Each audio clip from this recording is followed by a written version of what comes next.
manomboka ny fandraisan'ireo sosikefitra avy amin'ny antoko politika fiarahamonim-pireneny fikambanana samihafa mikasika ny fikoanan-dom-pireneny anavaozana ny lalàna mifehy ny fifidianana araka ny fanamafisany komite teknika iombonana sy ny fehi-kevitry ny dinika no tanterana ny 3 jona 2024 lasa teo azonao ataony mandevy zany amin'ny adresy mailaka comité technique mixte @gmail.com na miantso ny larantarby 034 48 562 alohan'ny 10 septambra 2024.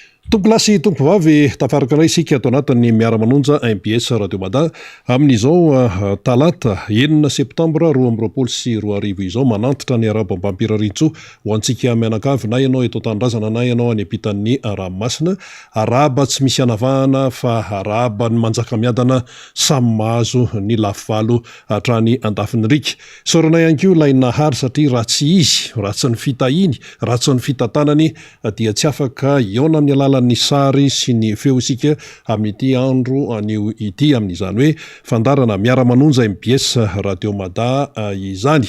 ny fanirina dia ny afahanao manaraka ntsakany sy andavany izany fandarana miara-manonja MBS Radio Mada izany ka tsy sanatria hoe ho fotoana very fotsiny ho fotoana hoe lanilany fotsiny fa tena fotoana azahoana izay tokony ho azo hafantarana izay tokony ho fantatra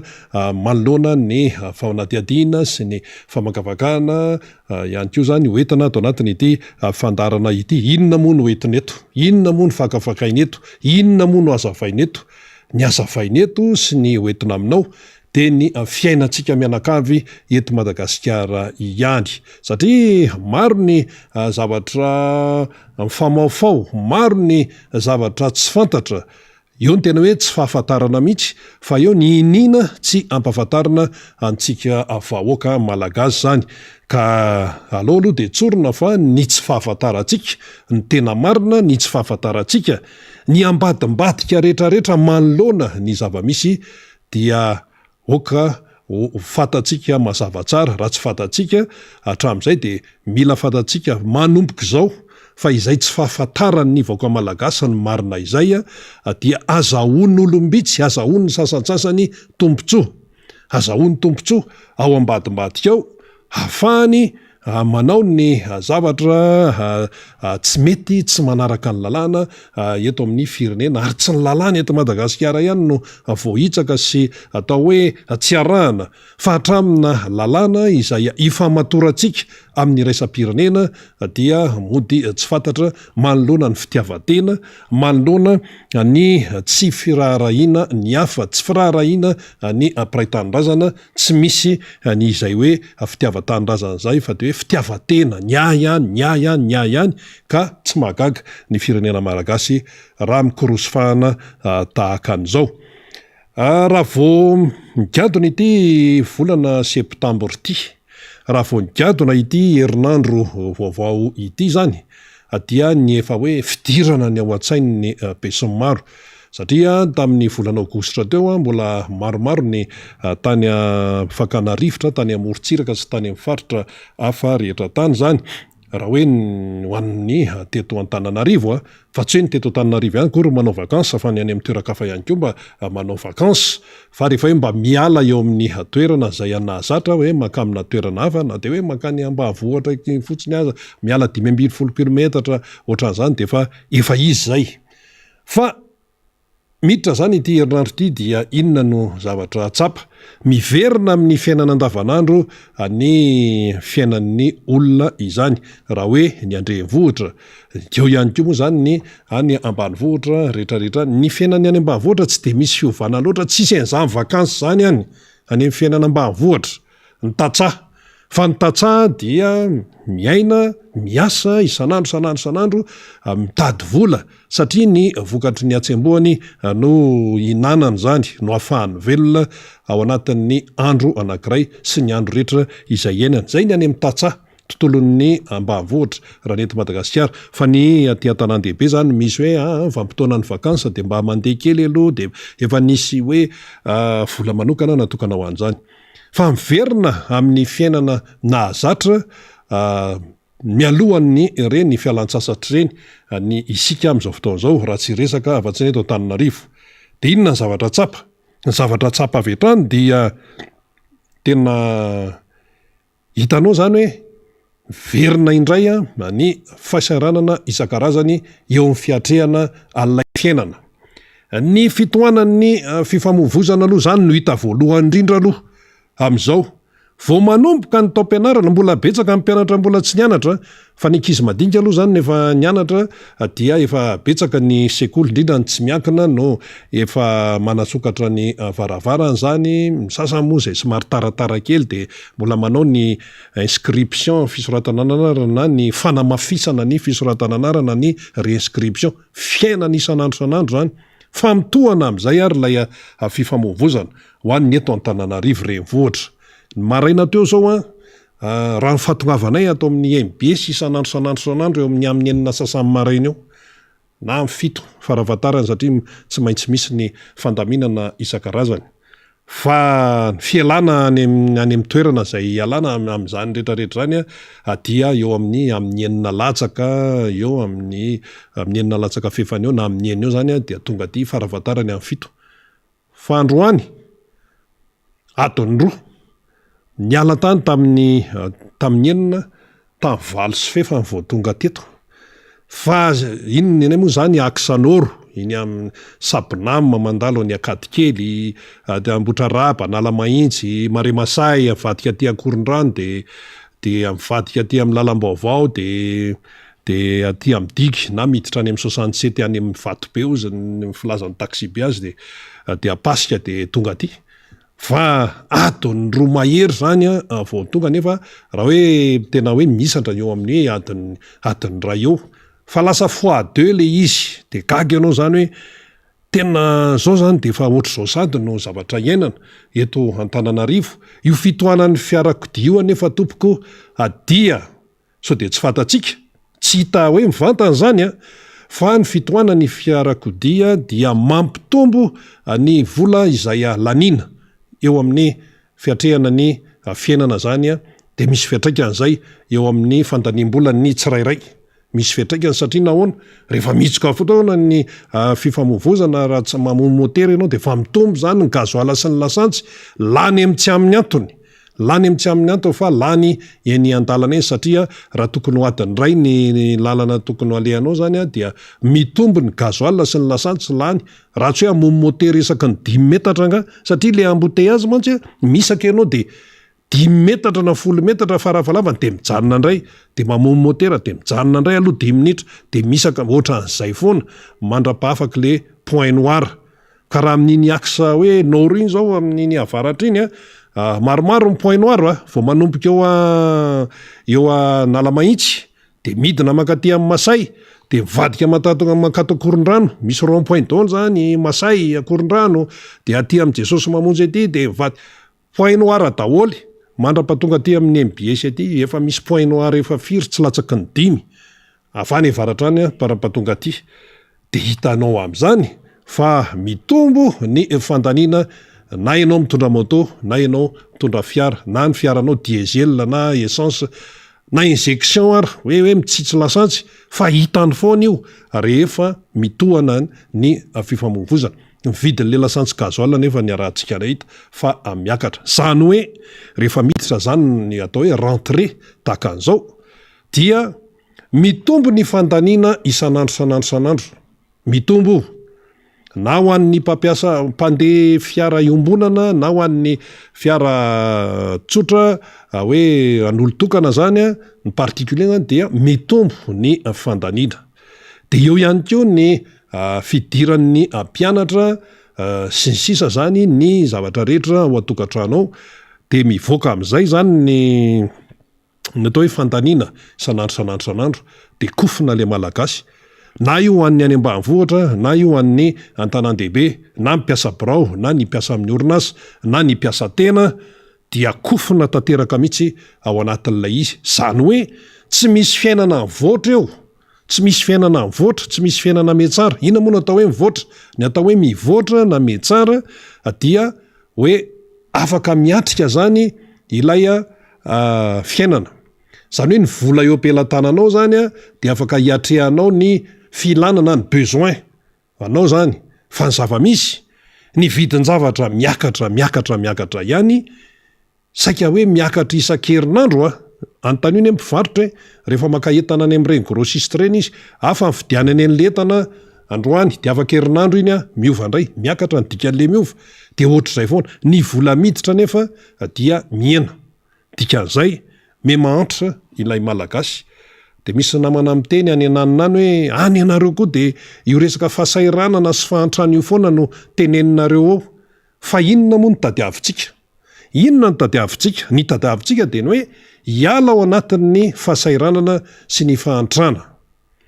tsy lahatra kory ny fahantrana ozany gradilo afo marina mihitsy zany tsisy an'izany hoe natao ahantry zany fa miankina amin'ny fitantanana ihany io de eo am'izay le hoe misy mpitondra eo dia misy ny oentina eo ampelantanany ny mpitondra ny fomba rehetra ahafahana mampandroso ny firenena sy ny vahoaka ao aminy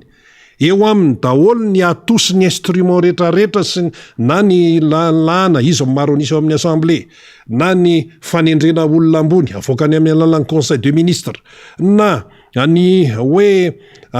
fibaikona amin'ny lafiny isan-karazany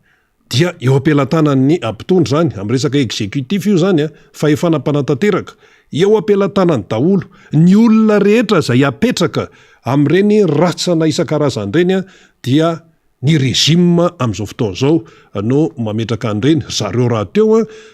amin'ny ankapobeny raha vao hoe olona tsy ao anaty ekipe zay no azo ilazana azy de tsy azo antoko zany ny aty amin'ny mpanohatra aloha de efa tsy azo antoko zany na misy olona tena mahay ary na misy olona tena mahay sy ataontsika hoe capable ary tena hoe intègre zay filazantsika azy de alao ny ekipa ihany zay no zavatra hita amin'izao fotoana zao ny ekipa ihany eny ary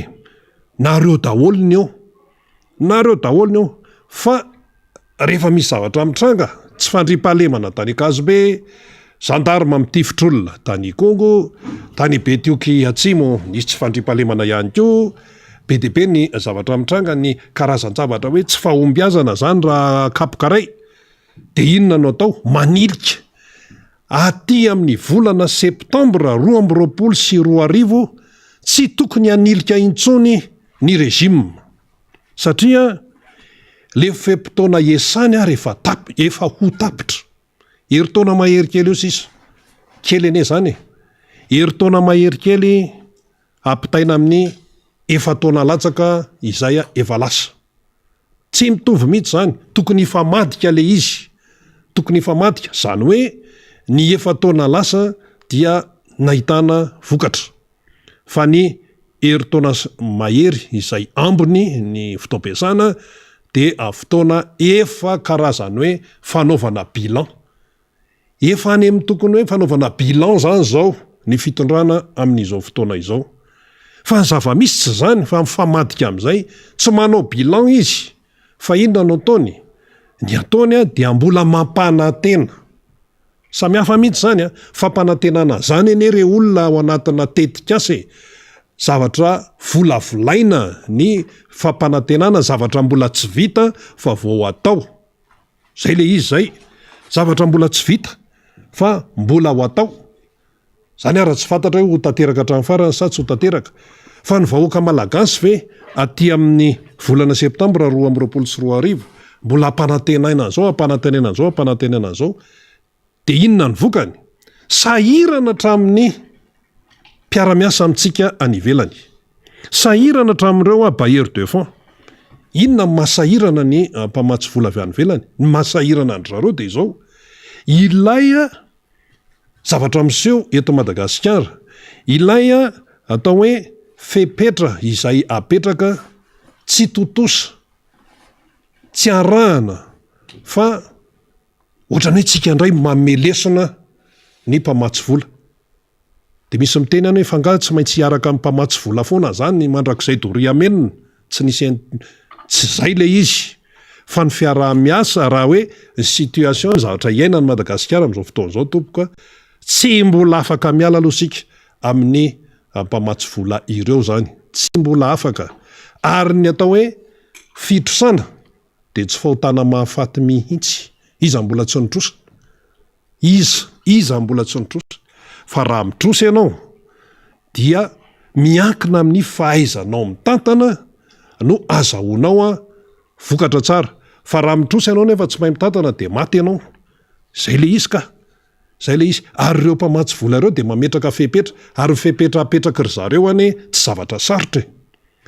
zavatra tsy sarotra raha tena hitsina hoe atsao ny demokrasia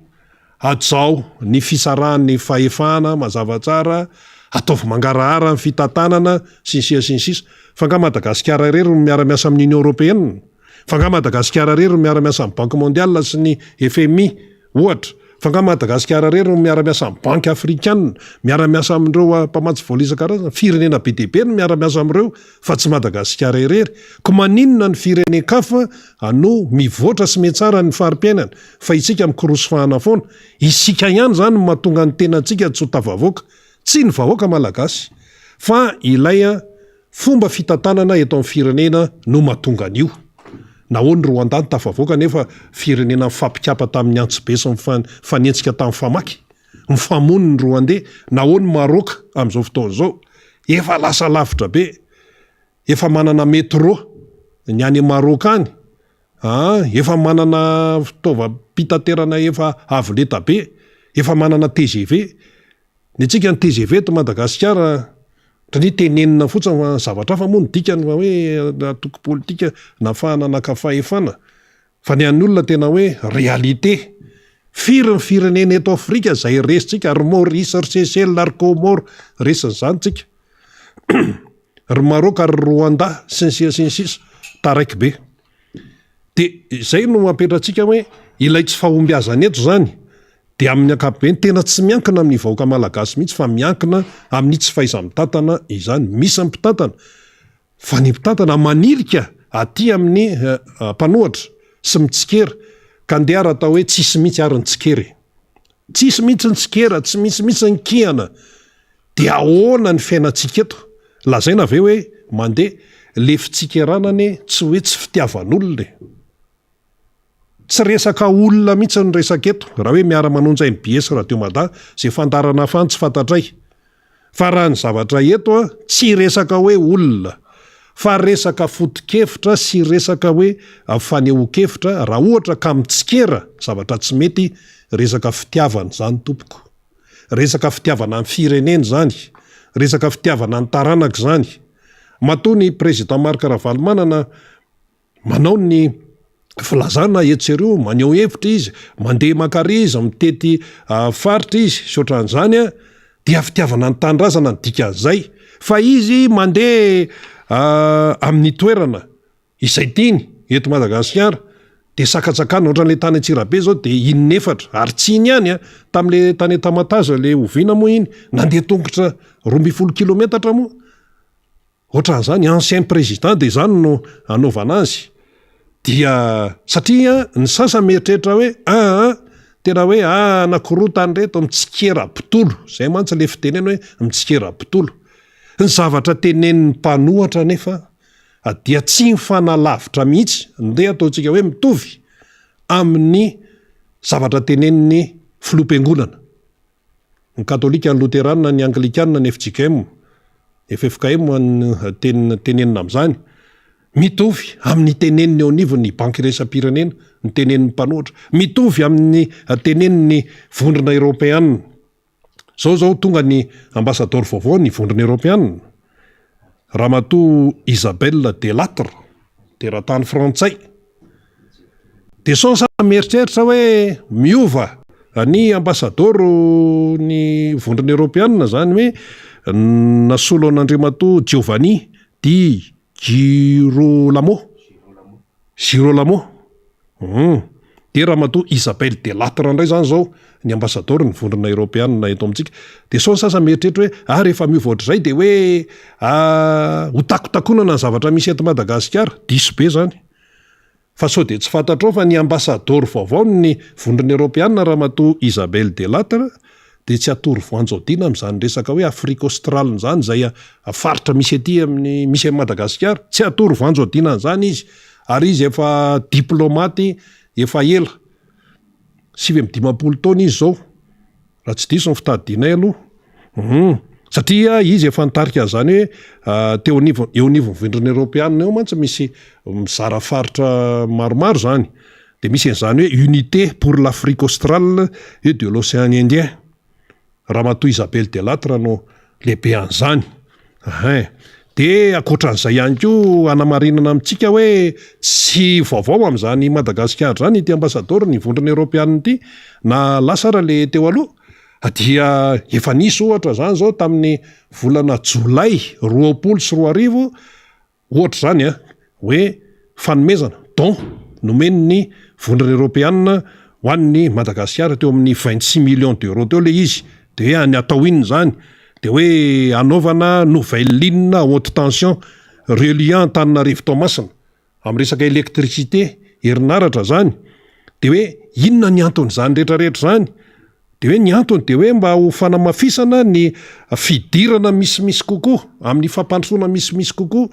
ataon'ny Madagasikara zany raha nyty amin'ny faritra misy amin'ny Madagasikara no jerena mbola tsy hoe ampitaina amin'izao tontolo zao fa hoe Madagasikara renforcer l'intégration régionale de la grande île io Madagasikara io amafisina zany ny fidirana misimisy kokoa ny idirana Madagasikara misy kokoa amin'ny resaka hoe fampandrosoana aty amin'ny faritry ny ranomasina Indiana zany misy any Madagasikara fa maninona no amafisina tara zany tsika miramina be zany tsika matoa zany no ilazan'ny olona azy de hoe améliorer le climat des investissements et la promotion des énergies vertes zany zao nataon'izao tontolo zao zany nataon'izao tontolo zao atsaraina ny tontolon'ny fampiasam-bola investissement sy ny resaka manodidina an'izany sy ny resaka hoe promotion des énergies vertes le hoe angovo zany izay azo avozana tsy manimba tontolo iaina zao mirehatra ny alan'ny Amazon tenen'ny mpanao gazety teo anaty vaovao de ahoana zany efa mepotika izao tontolo zao de izany no ataon'ny vondrona Europeanina amin'ny firenena zay miara-miasa aminy de misy koa ny antsoina hoe projet rentable d'infrastructure durable rehefa manao tetika asa ianao zany de rentable mitombona tsara mba hazahoana vokatra infrastructure durable fotodrafitrasa maharitra fa tsy hoe kitaitaitra de ndehanao an'izao de ndehanao an'izao ary ianao zany rehefa miara-miasa ohatra amin'ny vondrona Europeanina dia ireny dia manokatra ihany koa ny fiaraha-miasa amin'ny mpamatsy vola hafa maneran-tany ohatra hoe misy an'izany hoe Banque Européenne d'Investissement ao amin'ny Europa ihany misy an'izany BEI ohatra zany hoe misy hoe Banque Africaine de Développement zany haitsika tsara zany BAD de misy an'izany hoe plateforme d'investissement pour l'Afrique PIA ao amin'ny fianakaviam-ben'ny Europeanina ao daholo zany dia misy ny FED OGM-FED inona moa io Fonds Européen de Développement fiaraha-miasa daholo zany rehetrarehetra zany fa isika mangididy okorina indray no mampiseho ny fahalemetsika raha miteny isika hoa zany de ny tena zay mitena ao anatiny ianao zay manaraka ao anatiny fa ny olona ny ivelany dia mahita mihitsy hoe tsy tokony ohatr'izao mihitsy ty Madagasikara ty eo zany mipetraka ny fahaizana miara-miasa amin'ny any ivelany dia ahoana zany mety endrim-piara-miasa amin'ny vondrona Europeanina sy Madagasikara raha niova ny ambassadorny lasa ny Ramatoa Delattre indray teratany frantsay de aloha de tsorona amintsika eto fa ny foto-kevitra zany hoe vondrona Europeanina mitombona foana ny olona miova satria ny andrarao misy fepotona ary jereo tsara vao tapitra ny fepotona fiasan'le teo dia efa tonga ny solony zany no fomba fiasan'ny olona zany no fomba fiasan'ny matianina ny antsika hatramin'izao amin'ny resaka ty hoe fanendrena ambasador dia efa nisy an'izany teto tamin'ity rezime ity alefasony inona moa alefasony taratasy ny mombamombanao de hijerena fa isany fanendrena ambasador. Inona ary zany ianao zany ny fotoana tsy miandry ianao mihitsy ny an'olona vao vita amin'ny fepitoana vao manakaikaiky zao ny fepitoana ny asan'le ambasador ny Union Européenne teo aloha iny dia efa fantatra ny solony avy hatrany de manao ny procédure isan-karazany sisa de tonga lasany ao de tonga de tsisy fotoana very zany fa tonga de misolo satria fotoana volamena amin'ny olona fa ny antsika mbola miandry hoe ka zao ka alefasony taratasy ny zao ka le fomba fiasa eto Madagasikara no mampihitsoka no mampihisatra ny fiara-miasa amin'ny anivelany tsy mahay ve sa tsy samihafa mantsy natao hoe tsy mahay sy ny hoe tsy mahafeh le tsy mahafeh zany eo ihany le fahaizana fa tsy hainy mampiasa an'le fahaizana fa le hoe tsy mahay tena tsy hitan'zay momba an'le raharaha zany tsy fantany zay le izy nefa zany no zavatra amitseo eto amin'ity firenentsika ity isika ihany no mampisatra antsika raha miresaka fiara-miasa amin'ny any ivelany de ahoana zany no toan'ny fiara-miasa amin'ny vondrona Europeana ohatra akoatra ny resaka hoe ONGM fiedy akoatra ny hoe fa nahazatra am'izay hoe tony hoe namme 20 millions d'euros tamin'ny 2024 hoe aratsarana ny resaka électricité sy ny sisa akoatra an'ireny de ahoana inona zao mandondom-baravarana ao akaikikaiky eo resaka inona resaka fifidianana dia raha resaka fifidianana zay de tsy maintsy jerena zany hoe tsy maintsy jerena zareo mpamatsy vola jeren'ny Union Européenne ohatra io moa ny resantsika zao ahoana ny fomba anampiana ny Madagasikara amin'ity resam-pifidianana ity sa ve ny mpitondra eto Madagasikara sahiteny hoe tsy mila mivolanareo zay fa izay ihany dia mahavita ny fanatontosana ny fifidianana mila vola amin'ny resaka hoe fikarakarana na tiana na tsy tiana okakoloha zay azava fa sao de misy mieritreritra hoe tsy mila vola io de sao misy mieritreritra ny hoe tsika raha nga manama izy azy fa avelao any any ivelany de zay le hoe aza manofo volana vacation ana mpampianatra raha tsy voalohanao zao ny eo amin'ny istante izy teo revy volan'ny knampy maty tsy voalova misy fitarainanao volan'ny mpiasan'ny FCE lalamby fianaratso manakara tsy voalohanao sy volana tsy voaloha daholo ty vola eraky ny tapy-tanety ty mitaky volany antsy resaka bourse ny volan'ny CCC efa mataonany efa disika loka mihitsy le izy hoe zay indray ny volan'ny mpanao lalany zay indray volany zao hoe ny mpandanja camion hatramin'izao mbola tsy mandray ny asany fa misy problema ny volan'ny teratany malagasy atao anatiny ara tsy voaloha nefa efa misy ny fandaniana ny teti-bolam-panjakana ininivan'ny fahefana mpanatateraka ininivo fahefana mpanao lalàna de iny zany rehefa lana eny de taterahan'ny fahefana mpanatateraka fa tsy voalohany atsy ka hoany ianao tsy ilany any ivelany amin'ny fanatotosana fifidianana fa zao manomboka eto dia mailo ny any ivelany nisy any basket fonde nisy ny basket fonde za hoe akitapom-bola be zany andraisana andreo vola avy any ivelany nanatanterahana fifidianana namme vola ny olona doublon no mivoaka avany mamme vola ny olona osoka karapanondro no mivoaka avany mamme vola ny olona any ivelany zavatra tsy manjary rehetrarehetra ty no mipotra tamin'ny resaka hoe fanakianana be deabe fitarainana firy ny fitoriana nataony ny taty amin'tiky Madagasikara ohatra tamin'le fifidianana présidentiel farany teo de tsy mainininina daholo ve zany reo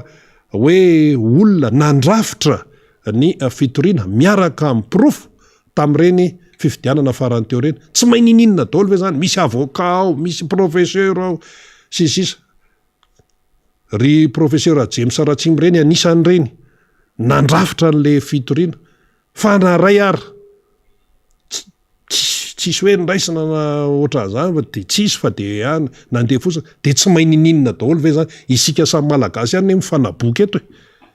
isika samy malagasy ihany no mifanaboka raha tokantranontsika aloha zany tsisy idirany any velany fa ozy any velany jereo ary ty izy jereo ny vahoaka ao anatin'ilay firenena malagasy tsy mahatoky ny fitsarana tsy mahatoky ny mpitandro ny filaminana raha ikongo ary raha ikongo efa namoahany vondrona eropeanina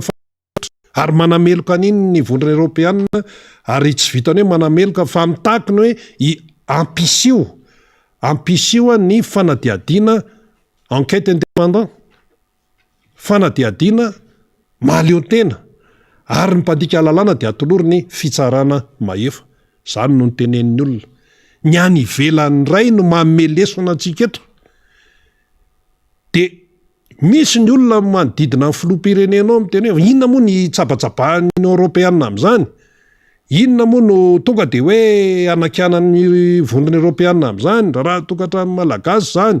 inona moa no hoe tonga de hitenena ny vondrona eropeanina hoe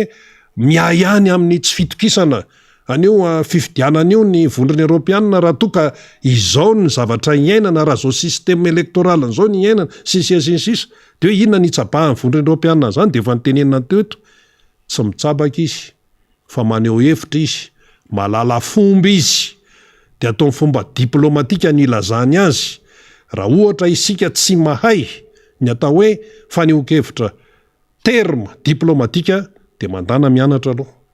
fa ny olona tsy tonga de hitena mivantana be ohatranao etiketi-po de hoe ka zay zao ny tsy zany ny fomba ny terme diplomatika ianarana any amin'ny enaminy zany ianarana any zany raha miteny zao ny vondrona eropeanina momba an'izay dia normal be izy raha miteny satria maninona ianao mampiasa ny volany ka ianao mihinana ny volany ka de hoe ianao io tsy hoe olona ny tiraterena fa ny firenena malagasy ianao mihinana ny volany ka 11e fedy volana zany 20 millions d'euros anatsarany resaka électricité tamin'ny meny vondrona eropeanina tamin'ny ovina izy teo tamin'ny jolay 24 volana zany vola kahoana izy no tsy afaka hiteny fa nga izy ty vola lefalefa fotsiny am'izao fotoana zao zany de fa naniova aza ny ambassador ny vondrona eropeanina eto Madagasikara lasa Ramatoa izy teo Isabelle Delattre teratany frantsay dia ny fomba fijeriny zany vondrona eropeanina zany tsy miova ary ny fotoana zay hoatrehan'ny Madagasikara dia tsy maintsy arahany zareo akaiky satria efa nitranga ny ikongo efa nitranga ny doublon tamin'ny resaka fifidianana efa mitranga ny endrika tsy fandripahalemana fantatry ny vondrona eropeanina ny fomba nampiasainy teto Madagasikara ny vola be tsy toko tsy foroana hiatrehana ny Covid-19 izay mbola takindra reo ataovy mangarahary io iahoana marina ny nampiasana n'io vola io nampiasaina tamin'inona fa nga zany mbola misy valiny tena hoe amin'ny atsipriany ka eo anao zany vo hiteny hoe vitatsika malagasy ny avany velany tsy tokony hitsofotsofoka itsika manana ny fiandrianam-pirenetsika marina zany manana ny fiandrianam-pirenetsika sika fa raha tsy te ho teneniny avany velany tsika dia arao ny fepetra izay napetraka hatramy voalohany fa efa namsaraka tsara tsy mifampitsabatsabaka fitantanana mazava tsara fangararahana tsy misy kolikoly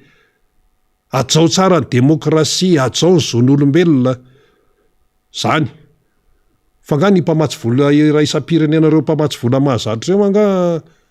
ohatra hoe isisika hoe anampy any Afghanistan ohatra zay tena hoe ny Taliban no mitondra ny fantatsika tsara zany hoe fomba fitantanana Taliban zany fa nga ny mpamatsy vola mahazatra nga nde hoe anatoraka vola any Korea Avaratra ohatra satria fantatra ny système any nga ny misy demokrasia tsisy an'izany any ka ianao zany raha vao miara-miasa ny mpamatsy vola tompoko de tsy maintsy manaraka ny fepetra le fepetra tsy hoe fepetra sarotra fa fepetra mora kely fa ny système amin'ny fitantanana eto Madagasikara no mahatonga ny olona mihisatra am'izao fotoana izao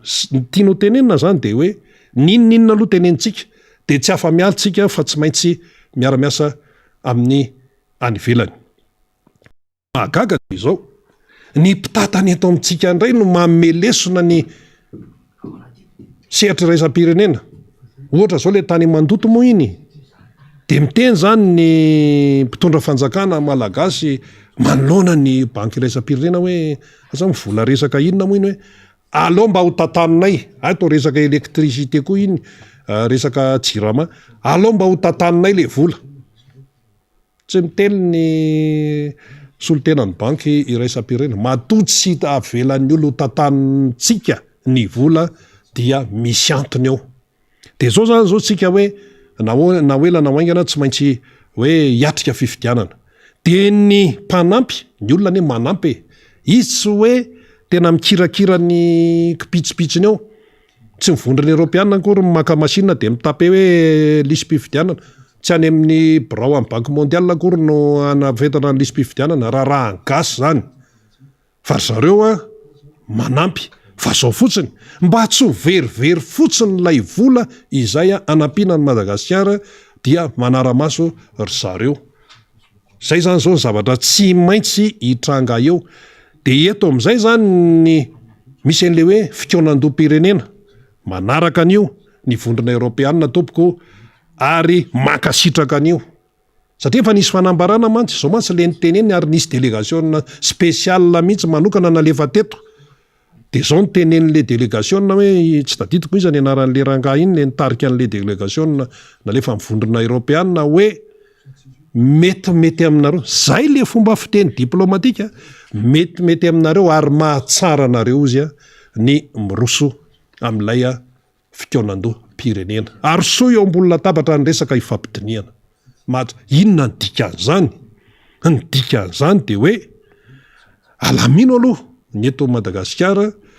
fa raha nampy izahay dia tsy hoe vola ariaripotsiny izy io ka atoraka eny ambaravarakeny fa mba hoe vola anampiana mba hizorany fifidianana amin'ny tokony izy hipetrapetrahana araka tokony izy ny zavatra rehetra fantatry ny vondrona Europeana sy ireo rehetrarehetra ny velandreo anefa tsy ajaina ny lalam-panorenany misy tsy fanajana lalam-panorenana eto tsisy an'izany gouvernorat zany ao anaty lalam-panorenana tsisy an'izany ao kanefa de zany no misy eto Madagasikara ny gouvernorat zany zao lasa mitatam-bola amin'izay tiany ao ary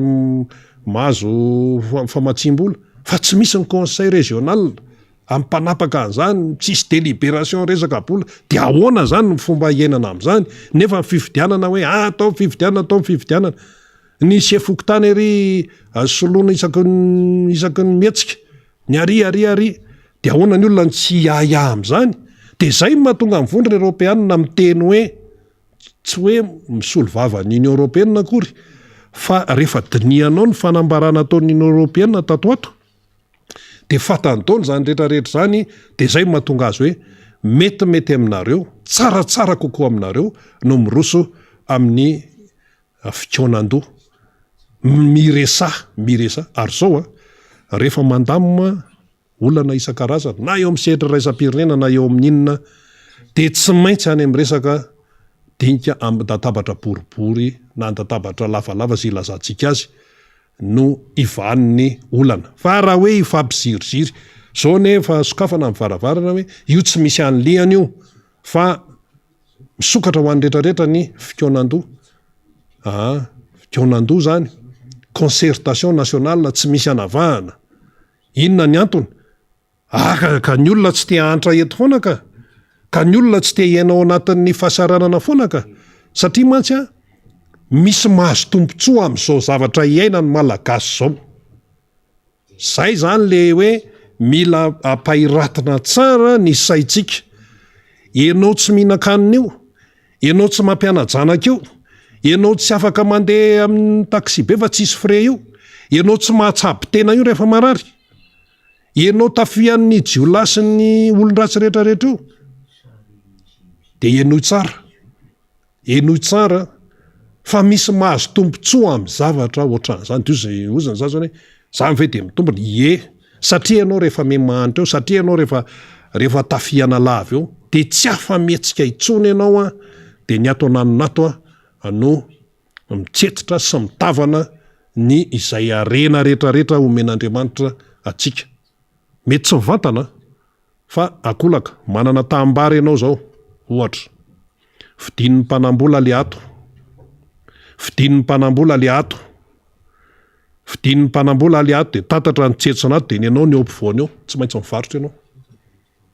tsy maintsy amidinao ny ianao amin'ny vidiny ze itiavan'le mpanambola azy satria ianao tsy manana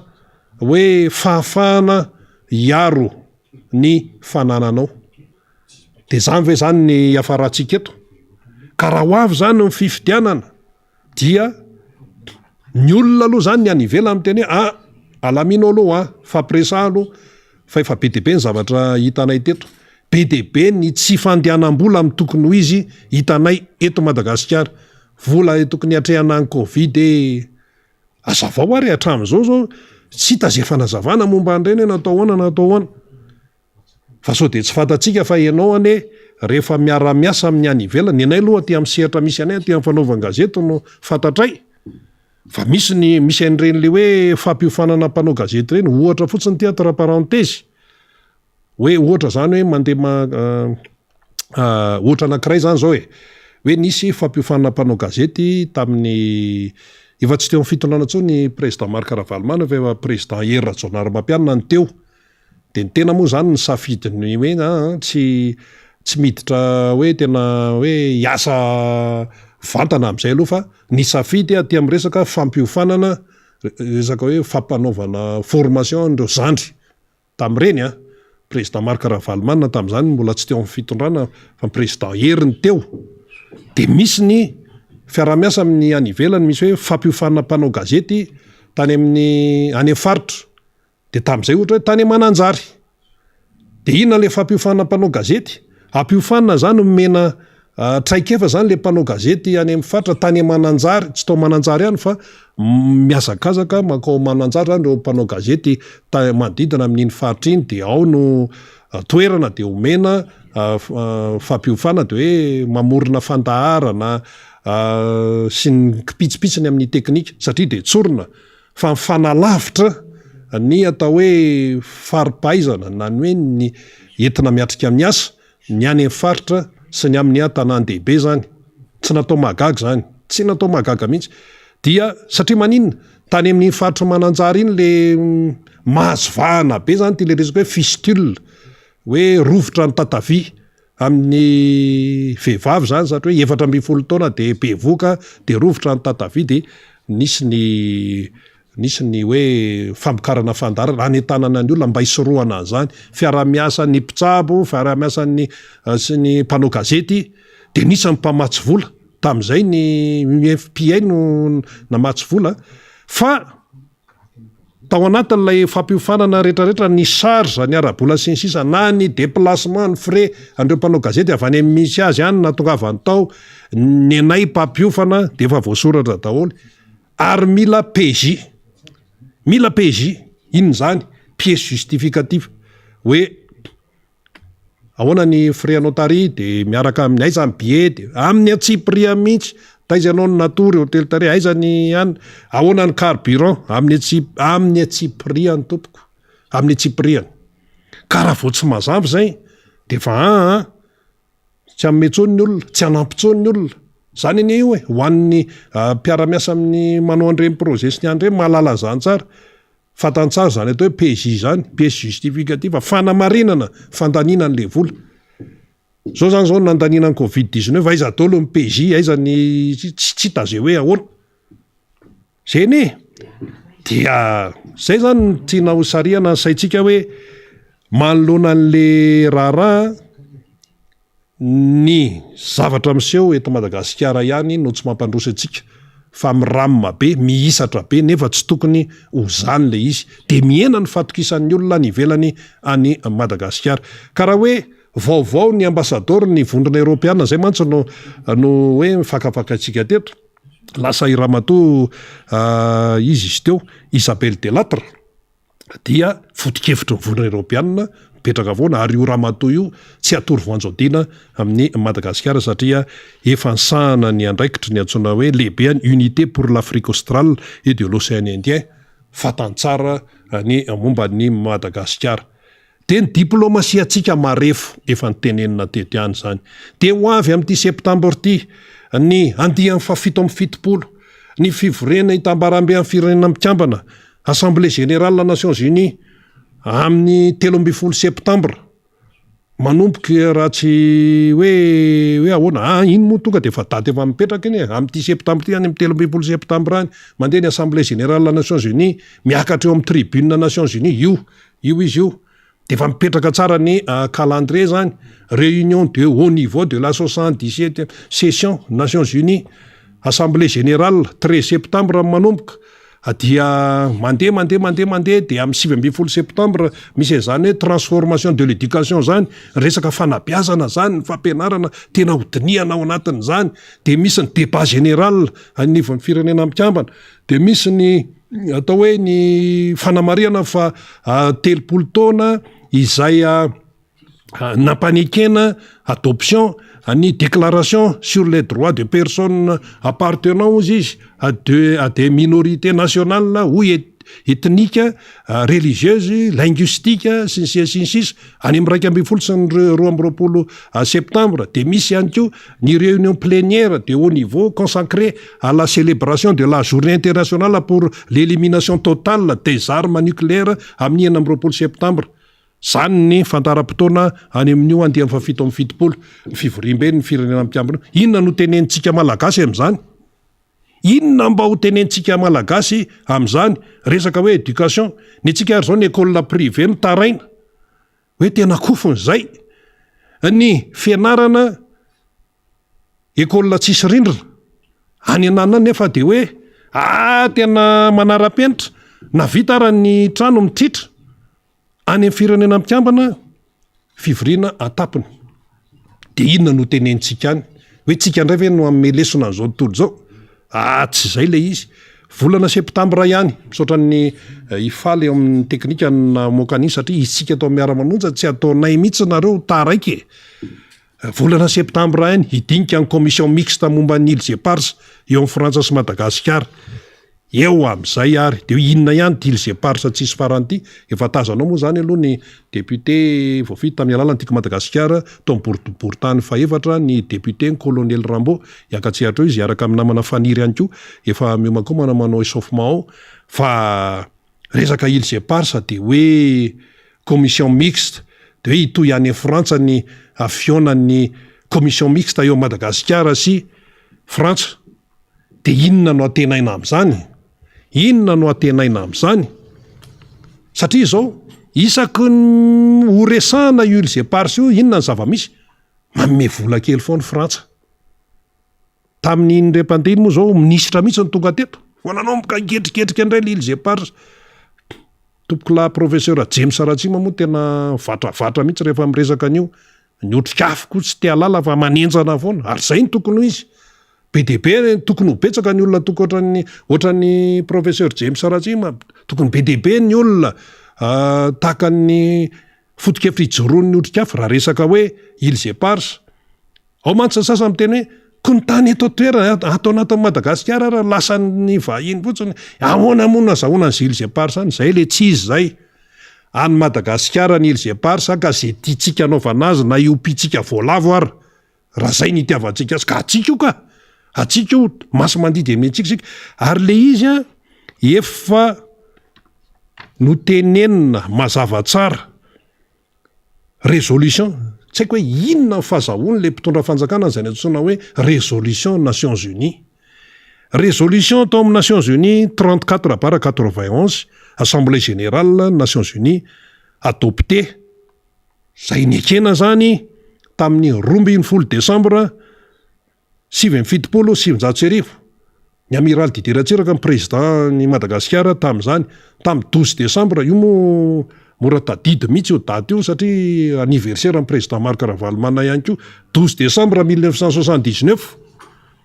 résolution 34/91 teo anivon'ny Nations Unies ary no teneniny président Ratsiraka ataoko hoe asa izy iny mbola namafisany heritaona teo eo talohan'ny nafatesany fa io résolution 34/91 ny assemblée générale Nations Unies io dia nandany an'io 97% mpivory tao nylaza hoe any Madagasikara ny Îles Éparses. I Frantsa no mifanenjana antsika amin'io, bodony Frantsa le izy, tsy omeny Frantsa le izy, tsy omeny. Dia ny international zany izao tontolo zao efa miteny any Madagasikara io, de mbola nisy koa ny résolution an'ny firaisambe afrikana tamin'izany, ny OUA larana 732 tamin'ny 20 jolay 1770 talohan'ny assemblée générale Nations Unies zany, de milaza hoe ireo nosy efatra ireo de any République démocratique Madagasikara, mbola RDM tsika tamin'izany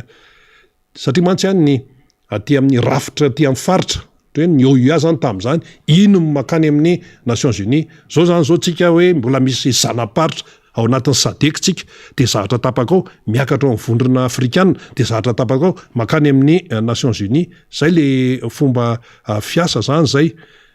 Restitution tadiavin'ny Madagasikara, fahazatenenina malagasy tsony zany hoe co-gestion, hoe zao hoe ny adversaire anao ve, ianao ve maka ny fanananao, anao le izy, de le adversaire anao ndray anaovanao négociation zany hoe fampidiniana. Inona ny fampidiniana eo ny zavatra tokony izy de hoe averenao aminay ny Îles Éparses, point. Fa tsy hoe misy vola zao, indray aloha vola fanampiana zao, de misy indray ny tapimaso isan-karazany, ny vahoaka malagasy tompoko tsy dondrina, ka tsy mahatakatra anio paipaika isan-karazany io. Fantatro ny vahoaka malagasy ary zay tsy mahalala de ampafantarina le izy. Ary ny sadeka ihany koa de efa laza hoe ampiaro ny feikevitra zay efa tapaka zay no ataon'ny Union africaine tamin'ny fotoan'androny sy ny assemblée générale Nations Unies. Zay fantatry izao tontolo zao. Ary fantatry Frantsa tsara zay kipitsopitson'izay, de lasa ndray hoe anao commission mixte zao hoe sisy de hoe amin'ity volana septambra ity ndray nitohizan'ny resaka any Frantsa. Zany izy mbola alefany makana, nisy aloha le teto fa nisy fivoriana teto, de aveo alefany makany Frantsa ndray. Le olona mifanjinja amintsika ndray no mibaiko hoe aty. Ry zareo no tokony hoe tena hoe ahoana ary no hoe averina io, zay no tadiavina amin'ny frantsay, averina io, fa ny anazy nalefa satria fantany ny fahalemeny ny diplomatie malagasy. Manenjy ambassadeur ary tsika fadiran'ovana, mihodina ary firy zao ny firenena mbola tsy anana Madagasikara ambassadeur, firy. De te moa zany ny taloloha teo efa nisy fihetsiketsehana, efa tena mezaka mihitsy, mandeha ny fanendrena ambassador sy ohatran'izany. Ka mifahalementsika ao anatin'le izy fantatra ny frantsay, de io no loloviny eo. Tsika zany tokony hamahatra amin'izany hoe résolution 34/91 tamin'ny 12 décembre 1969 zany teo amin'ny Nations Unies. Io ny tokony hamarana. Fa nga frantsay afaka mandany io, ary io résolution io mbola mitombona hatramin'izao. Mbola mitombona, ka inona no mampiodikodina antsika eto? Inona no mampiodikodina antsika eto? Ary ny interview any le izy fa mbola jerena tsara de ho alefa eto. Anisan'ny ny frantsay anisan'ny nanotrikotroka ny président Ratsiraka tamin'ireny tamin'ny 91 satria vao nanomboka nikitikitika ny Îles Éparses io, de efa hoe ahoana ty, de Macron moa zany amin'izao fotoana zao milaza mihitsy hoe ici c'est la France, hoe Frantsa hono zany ny Îles Éparses. Dia ianao zany rehefa tsy malala ininona de eo ianao. Ny mpitondra eto Madagasikara zany tokony tonga de manenjana mihitsy amin'io zavatra io, fa tsy lefidefitra mihitsy. Lasa aty amin'ny fikambanana isan-karazany no mitaky izy, nefa efa mbananao zay hoafany ny mpitondra teo aloha amin'izany hoe fitakiana famerenana ny Îles Éparses zany. Efa nanao zay hoafany président Didier Ratsiraka, efa nanao zay hoafany ny président Marc Ravalomanana, ary tamin'izany secrétaire général ny firenena mikambana Nga Kofi Annan zay efa lasa nodimandry, de nanamafy tena ny Madagasikara io Îles Éparses io. Zao aty amin'ny 2022 commission mixte, de dinika ahoana olona efa mangalatra ohatra hoe amin'ny fiainana andavanandro, olona efa tratranao zao hoe mangalatra ny vadinao ohatra zany ohatra, de indray anao négociation. Inona misy zavatra tsy mila négociation zany, ary efa misy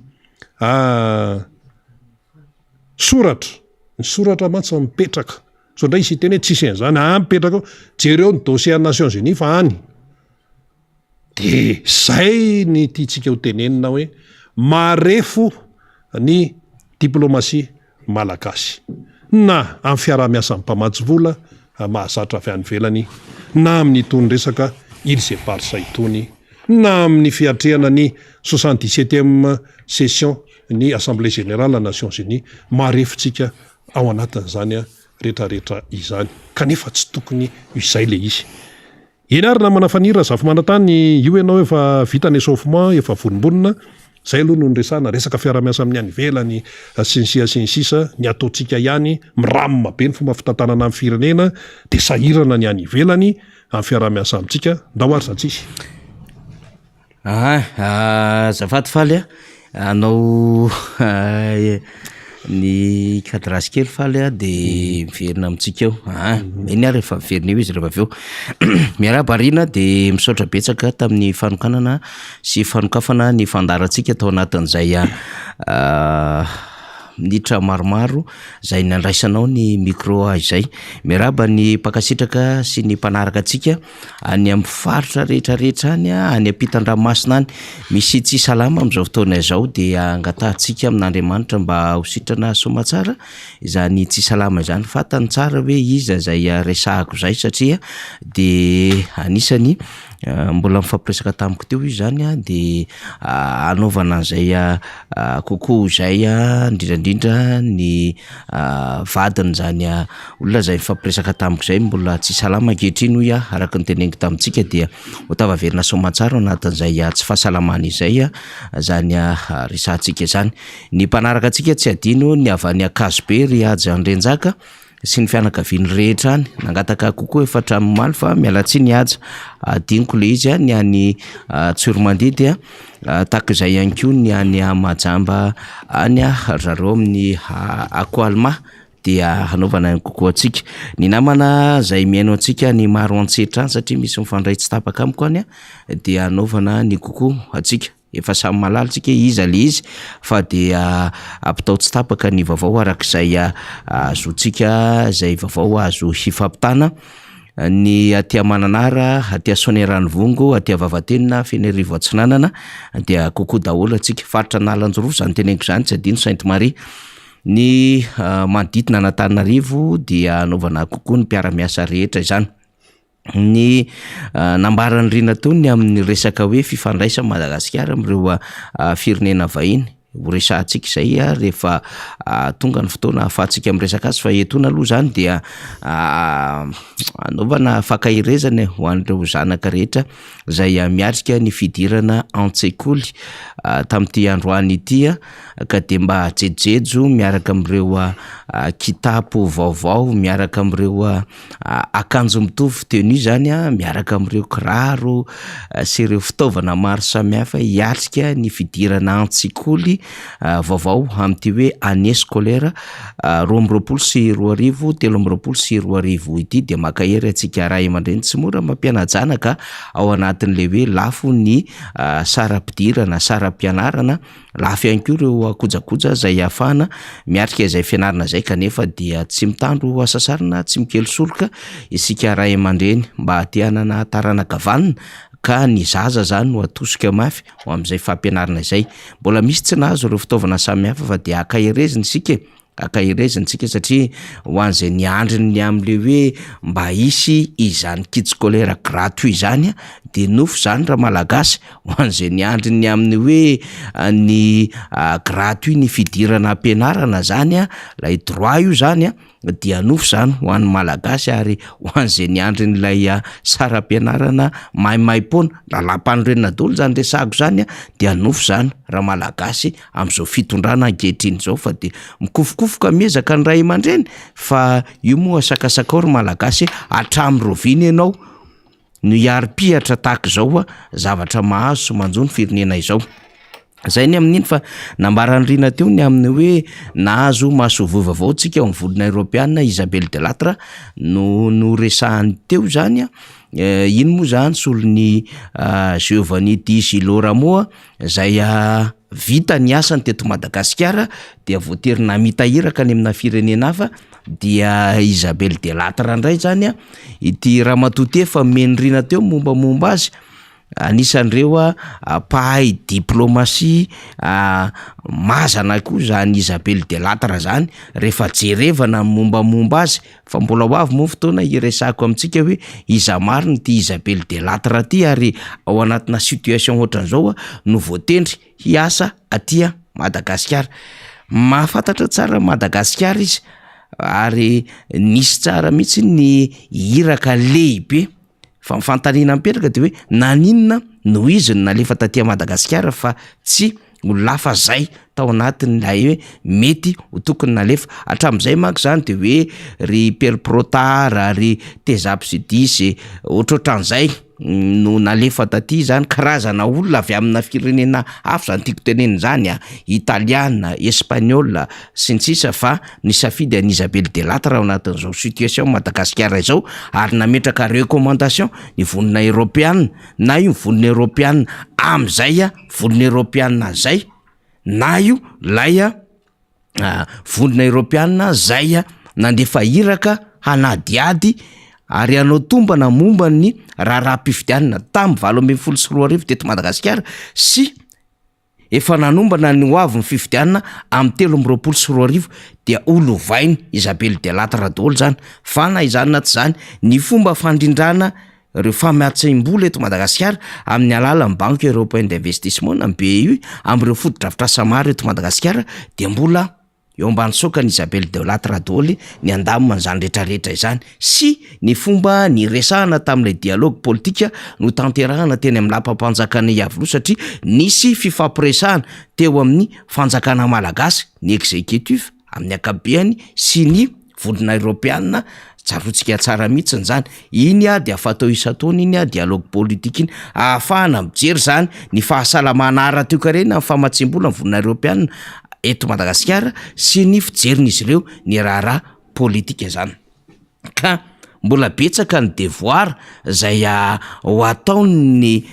vondrona Europiana irina moa efa nitantara azy tamintsika teo satria irina ihany koa tsy tara amina resaka vaovao ohatran'ireny zay ny fampizarana Imrala de efa nomeny teo hoe izy Isabelle Delattre fa lasa moa zany Giovanni Di Ramo dia efa nametrapetraka ny fomba fijeriny ary melohany tena nilany teto izy dia nitantara ny fahitany ny environnement politique économique ara-tsosialy eto Madagasikara ary tao anatin'izay le hoe fanirinainy tena tsy maintsy isiny ny fifanatona ary mbola nametraka ary zareo fanambarana mikasika ny tontolo mpifidianana iny le rapport final niaraka tamin'ny Christian Preda fa misy lay fanambarana milaza ny zava-misy tany Ikongo zany. Ankoatran'iny dia nahazo ambassadeur vaovao ihany koa ny Frantsay de Arnaud Gulois zany no ambassadeur vaovao ny Frantsay zay asa eto Madagasikara. Izy ty dia azo lazaina fa mbola tovolahy mitovitovy taona aminay ihany satria tsy mifanalavitra eo le taona mbola azo lazaina zany fa mbola tanora raha be indrindra angambany eo amin'ny roa taona eo ny elanelanay amin'izany olona zany ny en 75 zany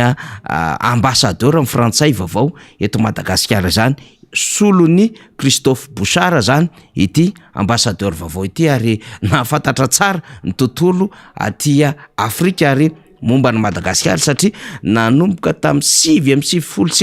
izy no niditra tao Quai d'Orsay.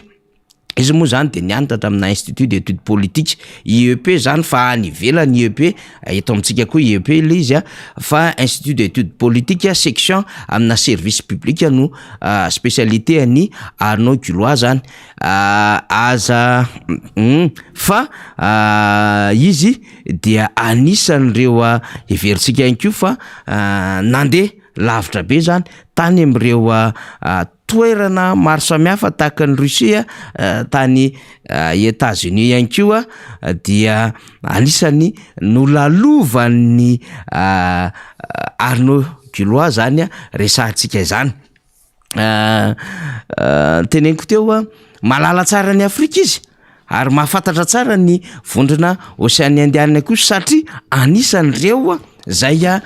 niasa na ambassadeur ny Frantsay tao a Djibouti aloha na voatendry azy hiasa eto Madagasikara amin'izao fotoan'izao dia tsy maintsy misy ny fifampiresahana zany tamin'ny Christophe Bouchard. Mavesatra be ny asa miandry an'ity ambasadora ity satria akoatriny hoe hiatrika fifidianana ho avy eo manana ny an'izao ny Frantsay ny resaka co-gestion sa ny restitution an'îles et Parses miandry azy zay, ny raharaha Apollo 21 miandry azy zany. Sy ireo raharaha mafana maro be akoatra ny coopération an'ny Frantsa sy Madagasikara de miandry an'ity ambassadeur. Fa nitovizan'izy ireo samy Frantsay na izy na lay ery amin'ny voniny Europeana fa mbola ho resahantsika rehefa ao aoriana kely ao. Mbola mandeha aloha zany lettre de créance de ho hitantsika eo izy mbola mihaona tamin'ny ministre ny raharaham-bahiny fa ho avy any amin'ilay filompirenena ho an'ny fandraisana nytony ambassadeur tony zany fa ho resahantsika amin'ny lafiny ara-diplomatika ny amin'ny asan'izy ireo teto Madagasikara nandritra ny fotoana nahatra sy hoe nandeha de nandeha amin'ny fomba ahoana, mitsaitsaika sa mangengina sa nygodgodina sa ahoana ny fomba ny alany teto Madagasikara amin'ny lafiny zany diplomatika sy ny hoe fisaorana andreo zay navita asa teto Madagasikara sy ny fahatongavany tony masovo vaovao iara-iasa Madagasikara tony. Misy dikany daholo zany eo amin'ny lafiny politika fa tsisy mandehandeha ho azy. Dikan'izay ny azy reo koa tsy mitovy an'le fomba eto Madagasikara hoe ny continuité de l'État na ny continuité na service na sahala am'zany hoe zay lasa eo dia tsy mandray an'ilay asa napetraka le teo aloha. Tsy zany ny fomba fiasa any amin'ny firenena matanjaka indrindrandrindra amin'ny lafiny diplomasia sy ny hoe manana andraikitra sy fampiasam-bola ary manana andraikitra politika indrindrandrindra ao anatina firenena anankiray ny firenena matanjaka fa tena manao an'izay fitohizany raharaha izay tanteraka mihitsiny. De vitantsika eo zany zay satria tsy maintsy ho resantsika zay amin'ny fotoana ahafahantsika zany mandamy matsara amin'izay fa mbola mandrindra lafa mba vao samy hafa moa zany ny tena Sirina Rabe Mananjara miaraka ny solomamoaka dia ho resantsika zany fa asa mitohy io tsy hoe niova ilay ambassador dia niova ihany koa ny fomba hitondrany raharaha fa misy fifampiresahana mazava avy any fobe zay manindran'izy ireo dia mandray satria fomba fijery ombonany iny tsy miova mihitsy ny fomba fijerin'izy ireo iny na de miova ary le olona fa tonga de mandray eny am-panidinana zany de manatsara dia mametraka an'izay fepetra efa napetraka zany reo mandray ny asa aty aoriana. Zay ny amin'iny fa efa miara-dalana amintsika amin'izao fotoana izao ny solomalim-bahoaka ny Madagasikara Rambosalama Emilien omaly efa alindalina izy vao tafiditra teto Antananarivo satria anisan'ireo nanatrika ny JMJ moa zany tany Antsirabe mpino katolika raha teo ny solomalim-bahoaka Rambosalama Emilien député Rambo vao vidy tetsy amin'ny boribory tamin'ny fahaefatra anisan'ireo niara-dia tamin'ny Filomar Karavalmanana niaraka tamin'ireo député Michel député José tany Antsirabe sy ireo délégation samihafa zany dia tonga eto moa izy iaraka amintsika mino sika fa anam-baovao maro mihitsy député Rambosalama Emilien zany député Rambo mahakasika ny zava-misy tany vakana karatra tany sy ny raharaham-pirenena amin'ny akabeany. Fa alohan'izay dia fataon'ny député Rambo le tsetsatsetsatra ny solomalim-bahoaka tonga eto zany de ao ry Todsoa manana an'le TFM tsotra fo sady mazava de député Rambo zany manana an'le tsetsatsetsatra le zavatra hita ety any amin'ny fiarahamonina no resahana mba ahafahana zany mandrindra an'izay hoe rindran-daminy fiarahamonina ho tsara zay satria isika de mametraka fa manao éducation tsika de zay éducation citoyenne ataontsika zay zany dia manana anjara zany solomalim-bahoaka. Miarabanao Andriamatoa député Todsoa Matsara eto aloha zany ny eringelenina vao maraina de tokony niala sasatra ka ty moa fotoam-bita ny atsika hoe tsy mahaleo sampina fa fotoam-bita fifanomezana manam-baovao maromaro mihitsy androany député. Misaotra faniry mamy fitenenina dia miarabanao ary miaraba koa ny Rino de miaraba ny teknisianina rehetra ao amin'ny Aino Manjery MBS Radio Mata zay mampita an'izao fandaharan'izao eto Madagasikara sy any ivelany. Manarak'izay de tsy mety raha tsy misaotra an'Andriamanitra isika amin'izao fotoana izao satria mbola nomeny ny aina sy nomeny ny fahasalamana de mbola tafaraka eto indray ary tamin'ny hery moa de efa nialana reo tsiny fa ialana tsiny fa tsy afaka tonga teto raha de efa niomana azy andray ny ny fitenenina sy amin'ny alalan'ny fandarana isaky ny talata fa noho ny masolombavamboaka moa ary nahazo iraka hafa dia voatery tsy maintsy nanao nyzany iraka zany avy amin'ny filohan'ny antoko ny filoha Marc-Ravalomanana niaraka mivory tamin'ny Seny ka de tonga eto indray zany de zay ny soron'Andriamanitra mbola omeny ny fahasalamana dia mirary fahasalamana tanteraka ho an'ireo namatsika zay tsy salama am'izao fotoana zao ary mbola mbako manana ny teninao tao am'le namatsika zay tsy salama dia entina mivavaka zany mba hiaraka eto amintsika eto foana izy manaraka an'izao fandarana zao ary de miaro fanoana feno koa moa ho an'ireo zay namana fianakaviana nisy manjo ary indrindraindrindra reo fianakaviana any Kongo izay tao hoe nisy 20 zany tao hoe maty am'izao fotoana zao de miaro finoana feno am'le fianakaviana zay niarana zany atao hoe fahalavona herisetra avy amin'ny fitifirany zany de manaroatra koa manao kokoa eto ho an'ny président Fokotima sy ny ekimba ekipandritra atao amin'ny Fokotany 2 atao amin'ny boribory tamy faefatra betsaka manontany hoe ohatran'ny tsy tenao teo eo de fa eto zao fa rehefa nyteneniko teo hoe zay ny antony tsy nateo tsy nanao tsy naovako ny fandarana tamin'ny herinandro nefa dia mena kokoa manokany anareo fa de tonga eto indray solombavamboaka anareo hiaraka aminareo amin'ity fandarana miara-manonjy ty miara-manonjy atsika eto amin'ny MBS kokoa manokana ho an'ireo mpanolontsaina n'Antananarivo amin'ny boribory tamy faefatra dia ny président Dieudonné président Zekel ary Faniry izay navita tsakany sy andava niraka napetraka taminy de tsy inona moa zany fa de mahasa mampanontsaina Antananarivo amin'ny maha-organe délibérant zareo dia nomena izay irak'izay izy ny amin'ny zay masoa an-tanàna Antananarivo de vita somatsara moa niraka fa dia tsy tanteraka ilay fikasana saika ho apetraka ny teto amin'ny tanàna Antananarivo zany fa dia nanatanteraka an'izay iraka zay zao dia arabaina manokana izy telo mirahalahy roa nanatanteraka izay iraka zay zay fividianana tao amin'ny tanàna Antananarivo tamin'ny 17 ny volana Aogositra lasa teo manarak'izay dia tsy adino nareo mpitsokovy eny amin'iny vakivakina karatra rehetrarehetra iny amin'ny lalam-pirenena manome eto Ambatolampy mandeha mena atsimo moa de fa resina hoe mpitsokovy ary dia miaraba na vita somatsara ny GMJ iny tsy adino nareo amin'ny commune Ambanivohitra Mandritsara ianareo amin'ny commune Ambonivohitra Betafo ianareo amin'ny commune Ranomafana indrindraindrindra nareo mpanotra sy mpiasa amin'ny Ranomafana Betafo ianareo amin'ny Janapara sy Njanamasy rehetrarehetra dia arapaina manokana eto ary dia nareo moa am'izao fotoana zao amin'ny fatriny de atao anatin'le hoe volyavitra le volyavitra moa zany fa tsy inona fa de araka le fitenena hoe assolement miala amin'ny vary de tsy avely hipetraka ao fotsiny lay tambary na vary an-tanety na vary eny andrano zany fa dia avadika iny entina ambolena indray zavatra hafa toy ny hoe petit pois atao anana atao ovy sy ndreindreindra de arapaina nareo satria de fa mitondra an'ireny radio carte reny nareo manaraka an'izao fandarana zao fa dia tsy adino isaky ny tongeto ny Solombavamboaka Rambosalama Emiliany de tsy maintsy hitanareo teny aminareo tsy maintsy anao kokoa manokana aminareo amin'ny zao fandarana zao dia ary farany de farany dia tsy adino ianareo any ampitan-dranomasina any zay tapaka sy namana ary manaraka an'ity fandarany ty izay misy mitemo hoe le tena itiavanay anao de lenao mahitsitsy fitena ary tsy mba miolakolana diza hoe fa zatra zay ny tena ary tsy miolakolana ary tsy manao resaka fikafika maloto fa dia zay mahitsitsy fiteny zay de tsy maintsy zay no atao ary zay no afantaran'ny tenan'ny olona de fa tsy maintsy tazominy zay ny amin'iny fa ny entina manaraka eto moa zany araky ny tenin'ny Faniry teo dia le tsetsatsaaritra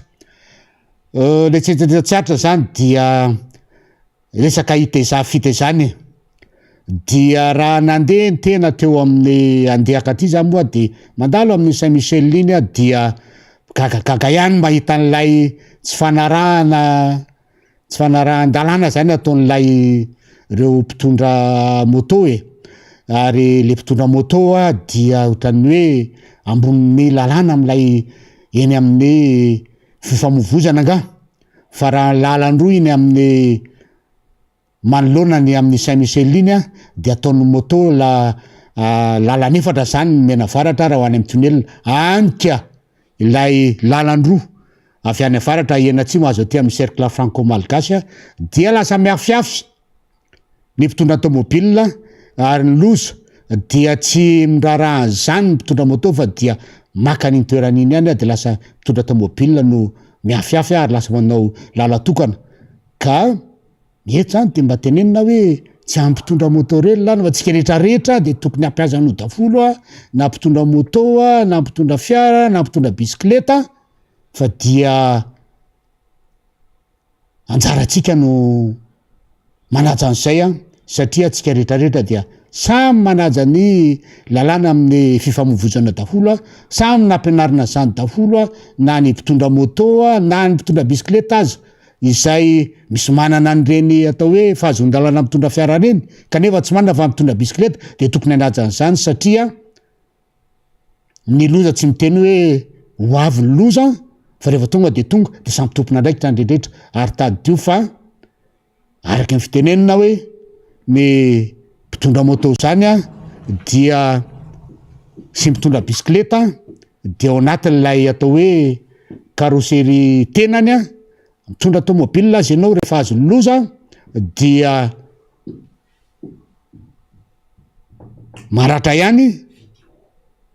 kanefa maika fa raha ianareo mitondra moto sy mitondra bisikleta ave no azondoza noho tsy fitandremana indrindrindrindra noho ny fanaovana hoe malakilaky koa no mitondra ny automobile dia tokony heritreritra ihany fa ny zavatra mitranga am'izao fotoana zao any ara fahitana ny fisainan'ny olona am'izao fotoana zao tena mampalahelo tokoa dia ny mpitondra automobile ihany ny mpitondra fiarakodia ihany no azondoza rehefa misy zavatra mitranga fa matetika ireny mpitondra nyreny atao hoe kodiarandroa ireny de reny no mahazo ndrariny zao ny zavatra mitranga vo maraina tao teo amin'ny collège masina misilitao za makasary de miala tsimboa sady zao ny zavatra mitranga hitanareo zao natao de jereo fa ny ariam-badika ery lasa manao lalatokana ny automobile dia tokony heritreritra ny mpitondra ny moto reny zany sy mpitondra bisikleta ary eo aza de misy mihitsiny fa raha andeha ho any anosy zany efa iny zao misy moto mivily iny tonga de manapaka eo de raha sanatriny zany voadona moa de makaisa zany zavatra zany mila ifampitezana daholo mila jerena daholo fa tsy hoe te anakina mpitondra moto na mpitondra automobile fa zao ny zava-misy iainatsika eto Tananarivo zany apetraka aminareo tompona ndraiky zany zavatra zany ianareo polisy manao ny régulation circulation ianareo polisy municipale zay mijoro eo amin'io faritra io de hitanareo fa zao ny zava-misy de aizahoaizan'zao ny andraikitry ny tsirairay ka mila mijery zany ny tsirairay mila mandray andraikitra amin'ny zavatra mitranga ohatran'io manarak'izay dia raha nandeha tany amin'ny GMJ moa ny tena de ao anatin'le tsetsatsiatra ihany de tsy de resaka loatra firiny ny amin'iny tsika fa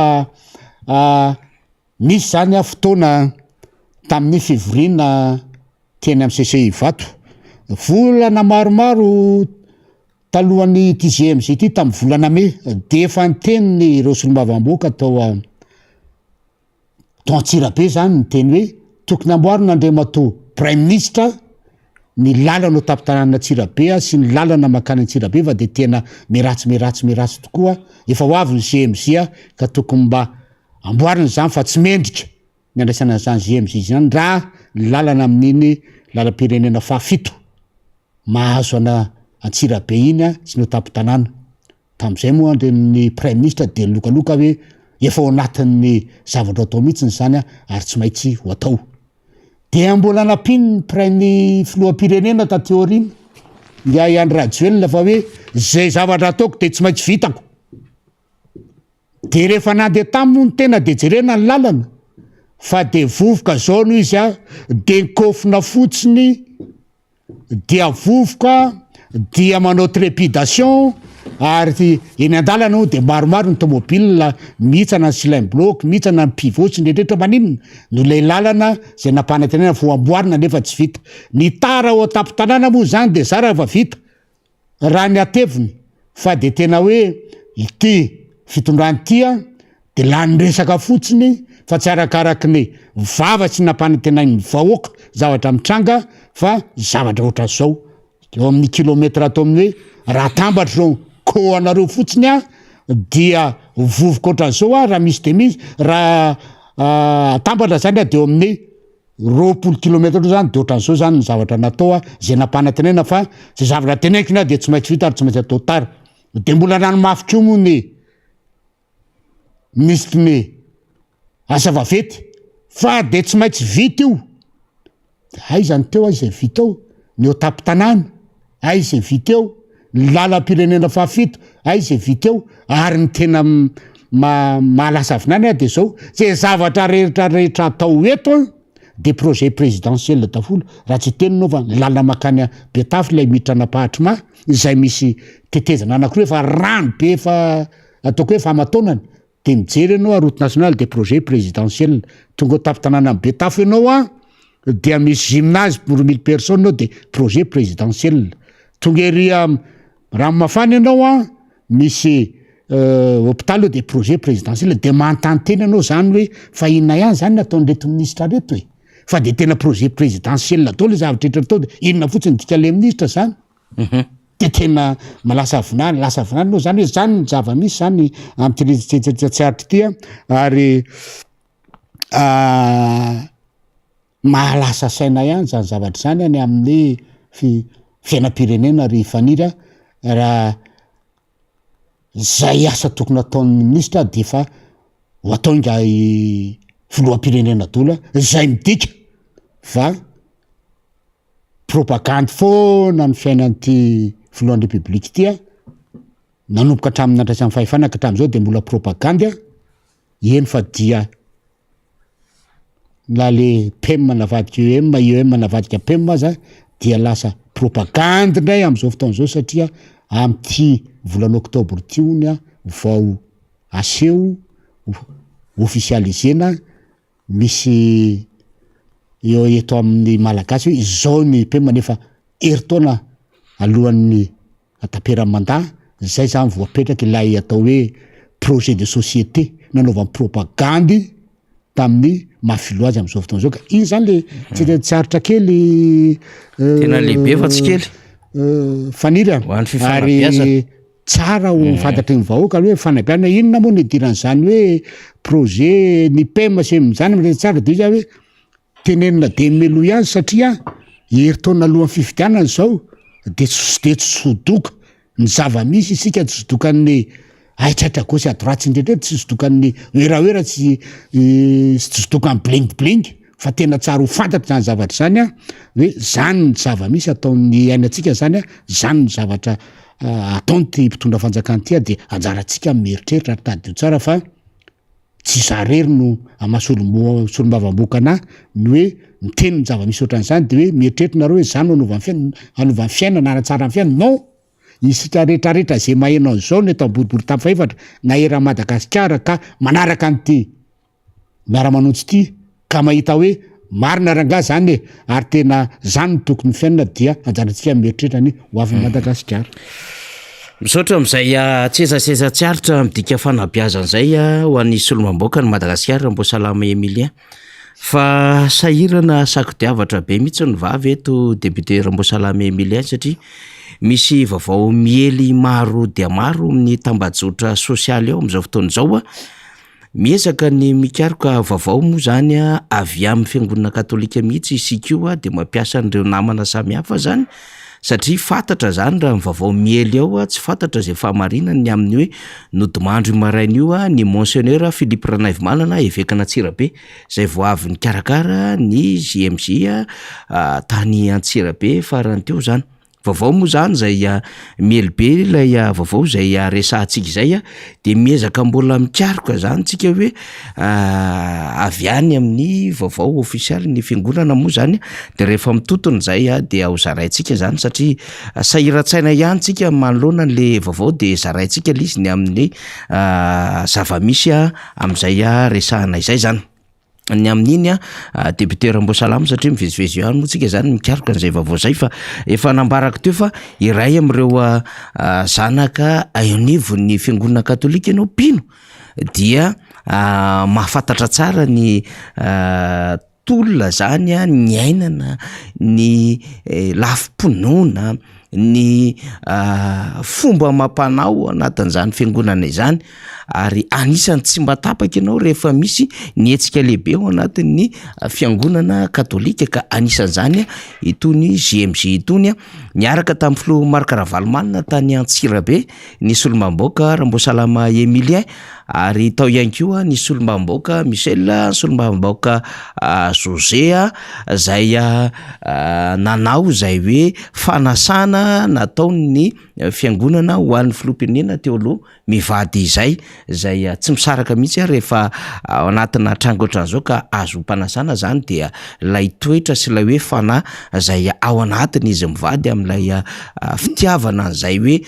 fanatonana an'Andriamanitra sy lay finoana an'Andriamanitra zay maha-kristiana zay dia mahamarika Ravalomanana azo mivady zay ary ny ekipa ihany koa dia efa zatra sy miaina izany raha teo ianao moa anisan'ireo taizany Masinda Misely nianatra teny Sonerana tany Masera katolika mahafantatra ohatry ny te-apatsahany zany député Rambo satria hoe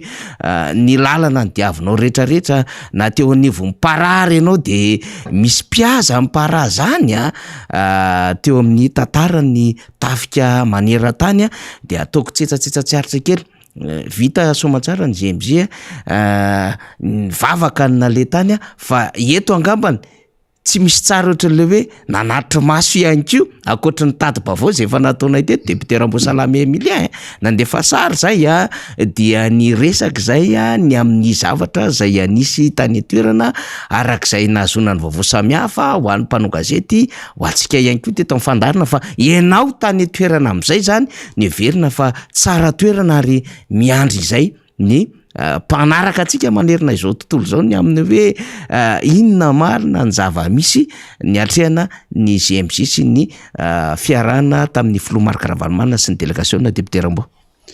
Ny sary teo moa de efa naneo hoe nanatrika ny JMJ na journée mondiale de la jeunesse ny an'ny kristianina katolika zany andeha amin'ny fahafolo ny tenanay niaraka tamindreo ray aman-dreny ny filoha Marc Ravalomanina sy ny lalao Ravalomanana noraisin'ny kristianina katolika ary noraisin'ny eveka ny touppartant tao Antsirabe ohatra ny ray aman-dreny mihitsiny ny filoha Marc Ravalomanana ary nasaina nomena fanasana manokana anatrika izany fitaom-pivavahana famaranana zany andro lehibe ny natokana ho an'ny tanora katolika malagasy zany ary matomy mena zany fanasana zany izy dia fantatry ny eo amin'ny kristianina katolika ny eo amin'ny ekara zany fa ray aman-dreny eto amin'ny tany sy mifanjakana na dia tsy hoe filoham-perinasa ntsony fa filoham-pirenena teo aloha filoham-pirenena nanana maizy azy na le tany fanira de tsy anao propagandy na anao pré-campagne fa andeha hivavaka andeha anatrika andreo ankizy reo anotrina andreo ankizy ireo satria tady tsara fa ny tanora no avy firenena tanora eo amin'ny 20 sy 7 sy 4 alina ny tonga tao mane avy any amin'ny diocèse 13 eto Madagasikara betsaka zany ary eritrereto hoe misy ny avy any Fort Dauphin, misy ny avy any Degoa, misy ny avy any lavitra avy any Sava, misy ny avy any amin'ny Maintrano. Eritrereto Maintrano ny lalana enjana be iny mbola natonga délégation 200 mahery. Ketreto am'zany le fotoan-dehibe ohatran'io zany. De araka ny teniko teo hoe tsy hanao propagande nalehan'ny Filomarika Ravalomanana sy Nendra Lalao Ravalomanana tamy fa nde hivavaka na am'izay fanasana meno ny fiangonana katolika zay. Fa ny reny moa zany rehefa olona ohatran'ireny zany dia fa misy olona ohatran'ireny misy ovrina ohatran'ireny de tsy maintsy misy foana ny fahafantaran'ny olona ny dada ary vao nentina tomobile de dada de efa mandeha ny selfie mihazakazaka sy ndretretra sahirana indray aza ny atao hoe ny tompona andraikitra amin'ny sécurité ny izy mivady sadaikatra ihany satria tsy ampanaovina selfie ny olona meza hoe asay atao anao selfie araka amin'ny dada tsy ampanaovina ny lafiny sécurité ho ihany ka dia vitsany zavatra any ary napetraka fotsiny aza hoe najanona fotsiny satria mbola andeha amonjy ny toerana zay natokana ho azy mivady any amin'ny fandatrehana n'ilay fotoam-pivavahana zany. Fa tena faly ny olona faly ny olona ary na amin'ny sary zany de efa mahita hoe miramirana sy ndretra zany ary hafa ny fandraisana ny Filomarika Ravalomanana. Tsy nisy tenenina mihitsy mitsanganonareo ka mitiava fa ny olona tonga de nioraka sady nitehaka sady niteny hoe iny dada. Fa ny tamin'ny tonga moa zany nga filoham-pirenena am'izao dia tenenina mihitsy ny vahoaka hoe mitsanganonareo fa tonga ny filoham-pirenena de mite hafa. Zany ny zavatra mitranga tany. Ny tiako tenenina zany de hoe ilain'ny olona ny Filomarika Ravalomanana amin'ny fotoana ohatran'ireny ary tena mipetraka amin'le ray aman-dreny azy mipetraka amin'ilay hoe mbola iny dada. Betsaka maty ny miteny am'izao fotoan'izao hoe fanaratsianao be de be ny any amin'ny réseaux sociaux rehetrarehetra any ny fanaratsiana sy ny rehetrarehetra mba ny Filomarika Ravalomanana sy ny Lalao Ravalomanana. De araka ny teniko teo hoe hivavaka ny aleany fa tsy hanao propagande na nindraindra tena na hitady voninahitra. Rehefa nandeha izakay dia reo amindreo mpanao arifenitra zany dia napetraka eto ny Filomarika Ravalomanana mivady tao amin'ny misy chapiteau akavian'ny chapiteau officiel nametrahana ny Filomarika Ravalomanana sy ireo invité rehetrarehetra. Tsy niozatra mihitsy izy mivady na hiteny hoe fa manino zay no eto fa maray aman-dreny azy ary hivavaka ny aleany de mipetraka soamatsara izy de eto de mipetraka soamatsara izy ary izahay aza efa nisy olona tonga teo alohanay tamin'ny fotoana io fa ny olona raha vao tonga de ny olona tao amin'ilay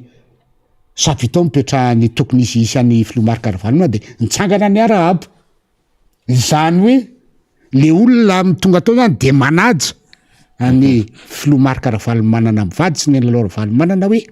eo ny ray aman-dreny de mitsangana de rehefa mipetraka ary zareo mipetraka izy mivady de mipetraka ny rehetrarehetra taon'ny chapiteau. Olona mety tsy ho fantany akory, olona mety tsy miaraka atao hoe ray antoko aminy akory fa mapetraka an'izay ray aman-dreny zay de mipetraka. Tsy averiko fa tsy niteny izy hoe izy mivady hoe fa maninona no eto fa rehefa zay no izy de zay ary eto zany dia ozy hoe manana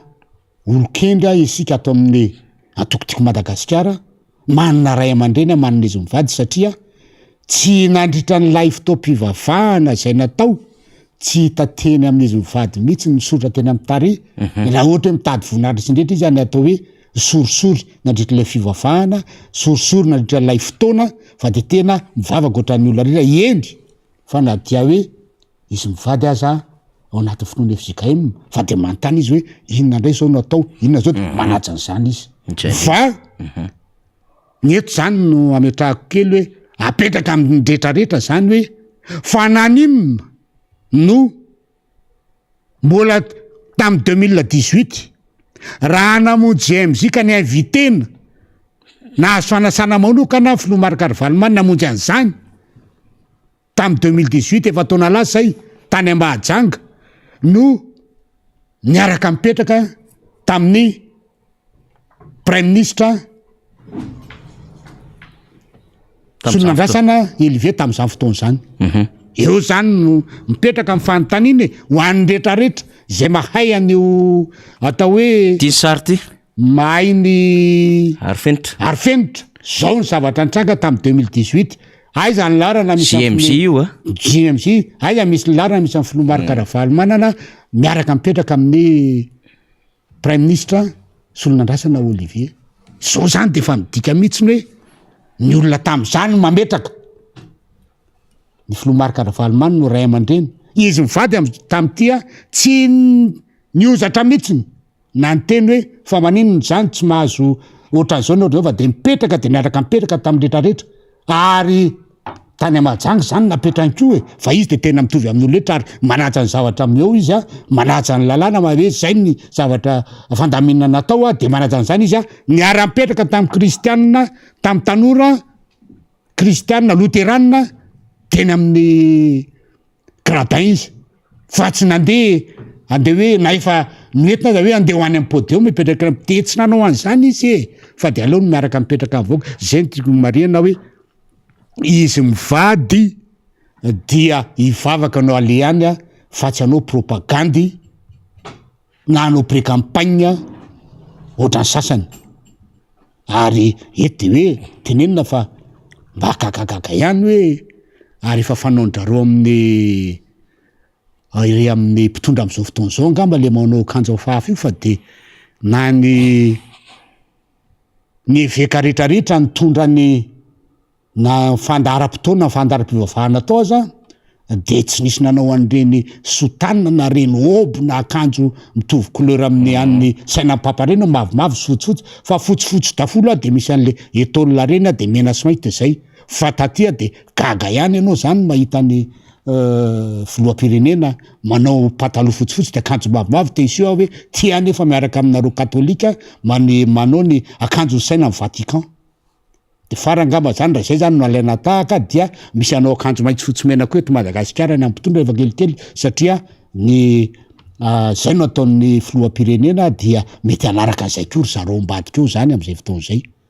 ka zay ny tiako tenenina hoe ny filoham-pirenena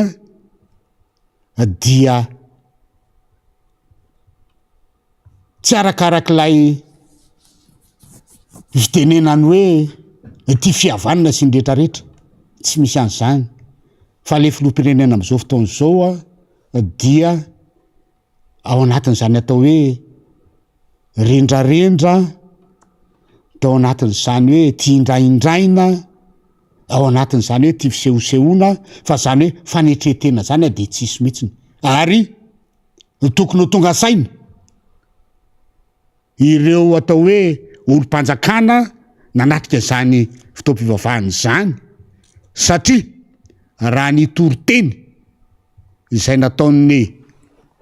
eveka tompona ndraikita tam'izany fotoana zany dia nametraka mihitsy hoe trano be iray Madagasikara ozy izy tsy asiana loko tsy asiana fanavahana fa rahatina andro zany trano be anankiray zany de i Madagasikara de tokony ao ny fihavanana tokony apetraka ao am'izany trano be zany ny fanetretena tokony apetraka ao am'izany trano be zany ny ny fantsirana fiadina amin'ny kolikoly tokony apetraka ao am'izany trano be zany ny fanajana ny tontolo iainana tokony apetraka ao am'izany trano be zany ny fanajana ny ray aman-dreny nisy vezany tany anjarany tsirairay no mijery ary mbola ao ampitsika indray nanady any Filomary Karavalomana ve raha ny tokony izy raha ny tokony izy raha nahita ny Filomary Karavalomanana teo nga filoham-pirenena am'izao fotoana zao zany de hoe tsy mety aminao ny fatongava ty fa maninona tamin'ny 2018 no prime ministre tonga de niaraka tamin'ny prime ministre tao amin'ny toerana misy azy samy nanatrika an'izany mbola mitombondray sarintsika manko io zao Mary Karavalomanana JMJ Mahajunga 7 octobre 2018 eno zay lazaiko anao hoe ary fifandraisan-tanana prime ministre tamin'izany fotoana zany eo ampovoan'io moa zany ny filoha national PSD madame Eliana Bezana nefa tadio tsara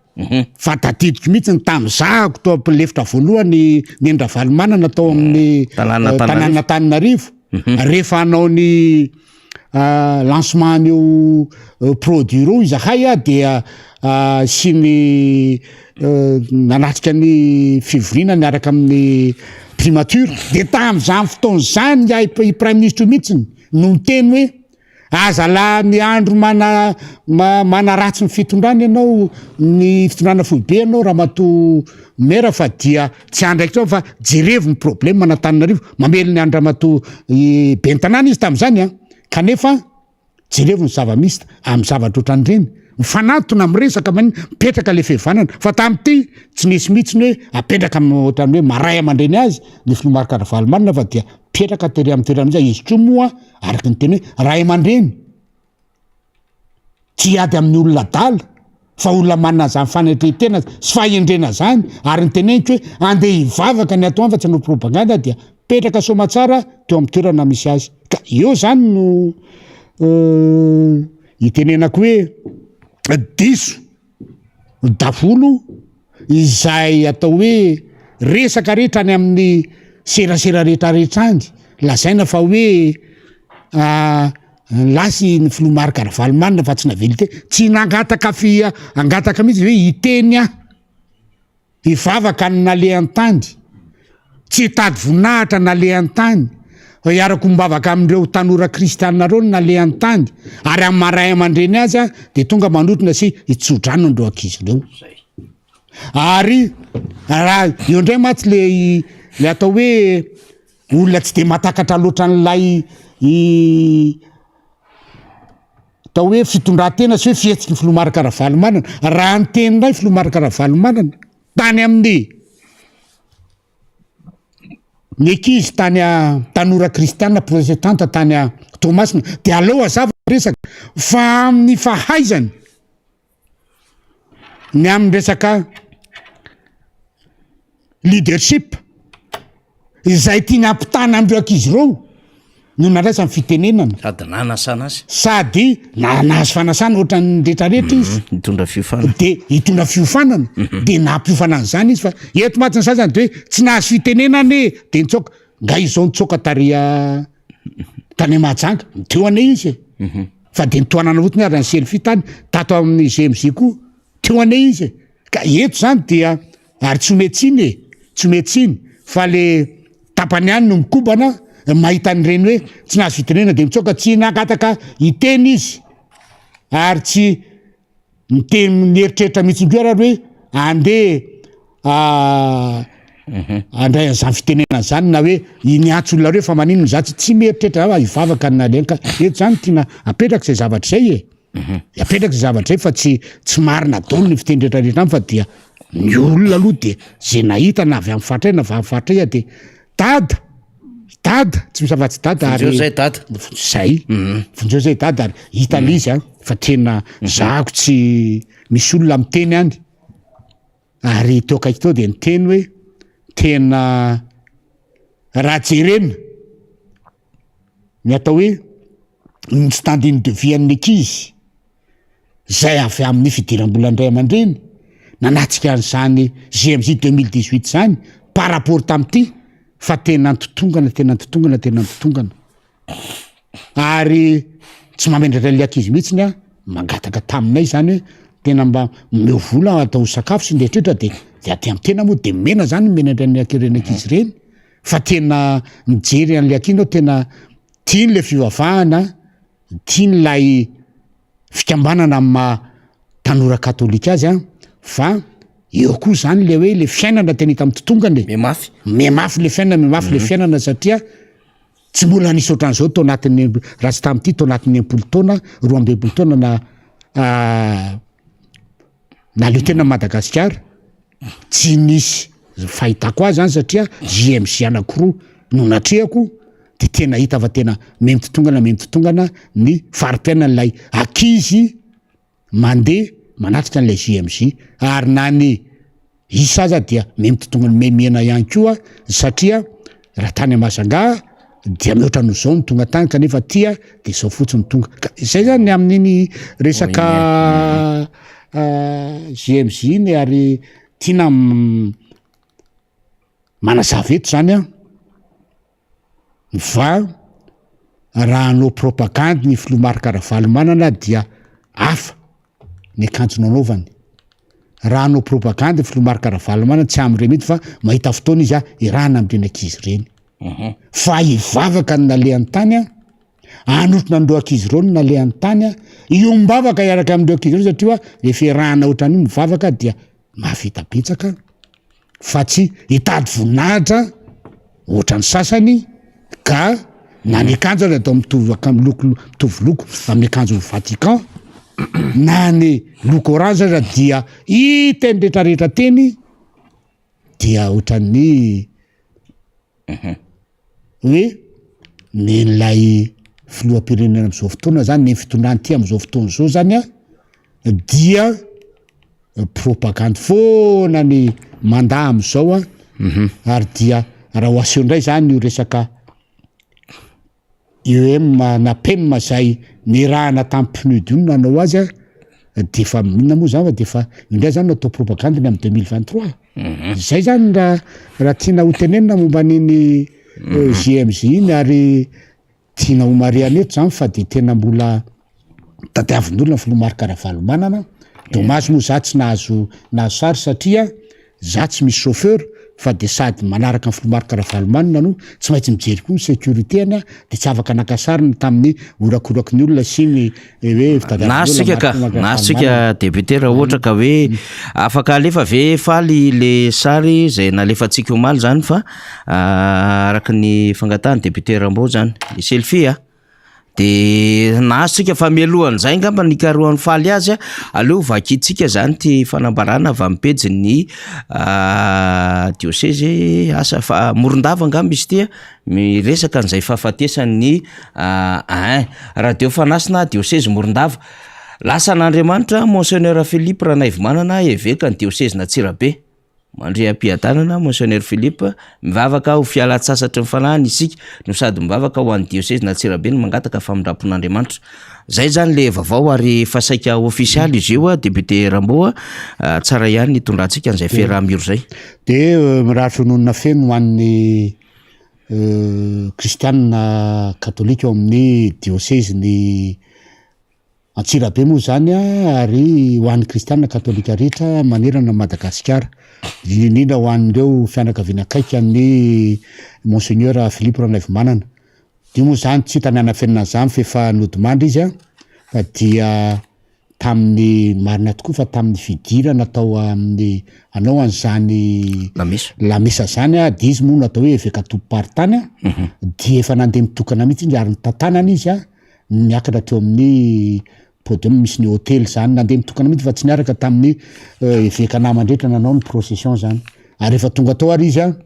dia tsy mampanina fa nihita amin'ny maso zany ary tsara fantatry ny olona fa efa reraka efa tondrana oxygène dia efa nikopakopahana fa nitondrana elo fa de hita mihitsy hoe reraka i Monseigneur zany fa de ataona moa fa zay le araky ny fitenenina hoe tsika ne volovarin'Andriamanitra alainy am'izay itiavany azy ary itsika koa alahatra fa tsy mpandahatra fa zay sitrak'Andriamanitra mba mikasika ny Monseigneur Philippe Ranaivomanana dia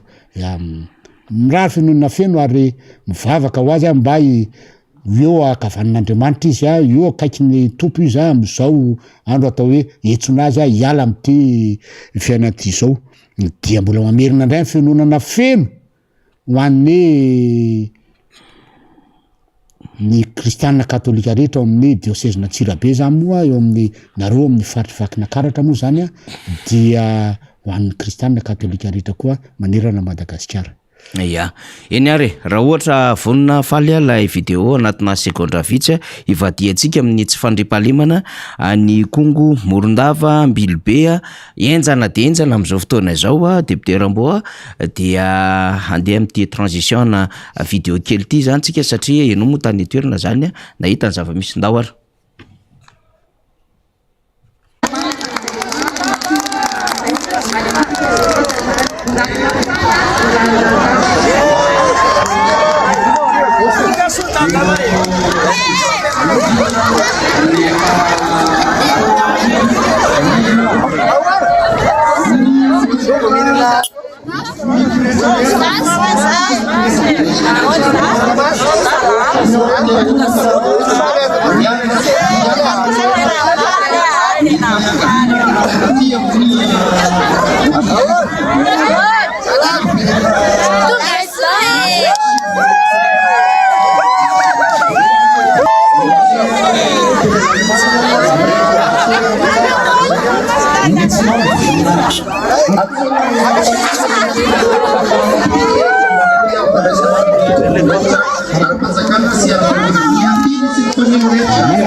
Misy namana moa tany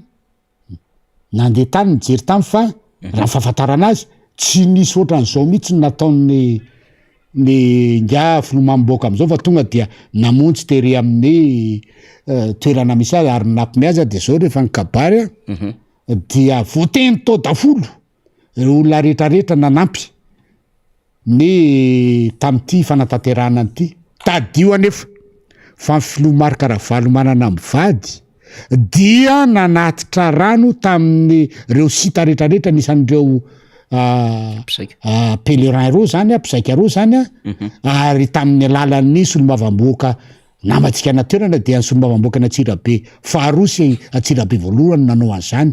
tsy mba nitenenina tao zany hoe misaotra ny filomarika Ravalo manana mivady na nytiko fa nitenenina tao de misaotra ny radio Viva de misaotra ny filo radio mivady name an'lay gourda sy kita am'le izy zany fa tsy mba voateny tao hoe filomarika Ravalo manana namerano ary tsy niteny koa izy hoe azato tsy mba voateny hita am'izany hoe maray aman-dreny hita am'izany hoe fivavahana no aleany io mbavaka amindreo ankizy ireo fa tsy tady voninahitra hoe za nanao an'izao za nanao an'izao ary ny tena moa efa tonga ndray andro meloha tany de nahita mihitsiny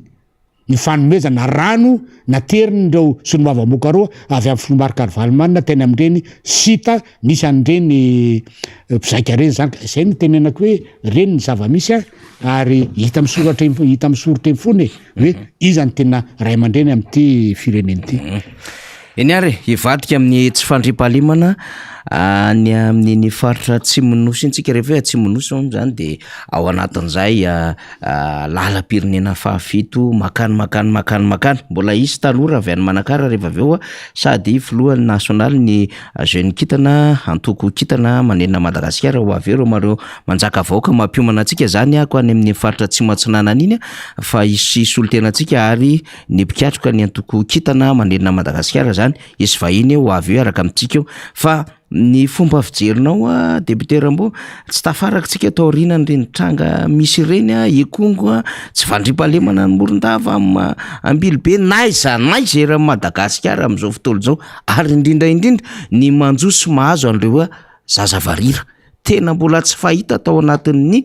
10 taona no mahita am'izao fotoana zao ary mahita ny mangidy sy mahita ny tena marary ary mahita ny tsy fahita mihitsy le vahoaka malagasy député Rambo ianao moa sady anisany hoe manamboninahitra teo amin'ny tafika malagasy no anisany nanana fahaizana ihany koa no ratovina teo tanterana sy tany ampitan-dranomasina mahakasika indrindra ny fitandronan'ny filaminana everina fa manakambary ianao. Ia alohan'ny tenenina ndresaka ny Kongo ngamba moa dia mirary fiononana feno andreo fianakaviana niara-mbona tamin'ny reny tivitra nataony zandary amindreo olona 7 tao Ikongo reny ary mirary fa salamana malaky ho andreo zay mbola pitsaboana any amin'ny hôpitaly any efa nisy nyteneniko ihany ty zavatra ty tamin'ny vaovao tamin'ny herinandroany zany a fa eto zany de miteny hoe ny zavatra mitranga ohatran'ireny ary efa nyteneniko zay tamin'ny vaovao tamin'ny herinandroany tamin'ny mikasika an'ity zavatra ty a dia mampiseho ny tena tsy fatokisany vahoaka ny fitondrana ntsony am'izao fotoana zao. Fa fitondrana manko zany de fonosiny daolo rehetrarehetra manomboka any amin'ny président république mandrapatonga ty amin'ny président fokotany ao anatiny daolo zany rehetrarehetra zany satria maninona raha nandraina ndraiky natany président fokotany miakatra mera miakatra chef district miakatra ny gouvernora miakatra ny prime ministre miakatra ministre miakatra ny filohan'ny république tsy tonga zao zavatra zao raha hitarina moa zany de tena resaka lava be ary tsy ho vitana firy andro azy satria samy manana ndraiky tsirairay dolo tretreo amy zavatra ohatran'ireny fa amma tiako tenenina eto dia hoe amy zavatra mitranga ohatran'ireny a dia hitana taratra ny tsy fatokisana ny fitondrana ntsony ny vahoaka ny fitondrana ntsony a ka anika tonga dia mandray izay hevitra mety ho hitany fa amana ny olona ao fiarahamonina ny vahoaka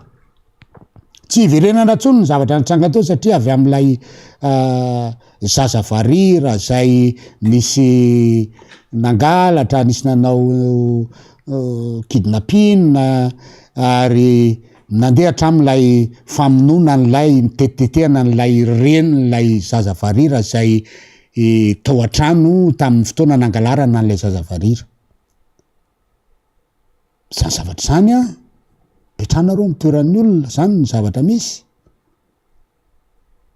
zavatra misy tetetehana le ren'le zaza ety nangalarana n'le zaza varira ona ny olona ntsitrotra raha nandray nandraiky ny tam'izany fotoana zany ny chef pokotany to amin'ny toerana misy azy de niakatra ambonimbony ny be ny tanàna niakatra ambonimbony solo tena mpanjakana ny chef district mbola mety nisy ny fampiresahana tao am'ireo olon'ireo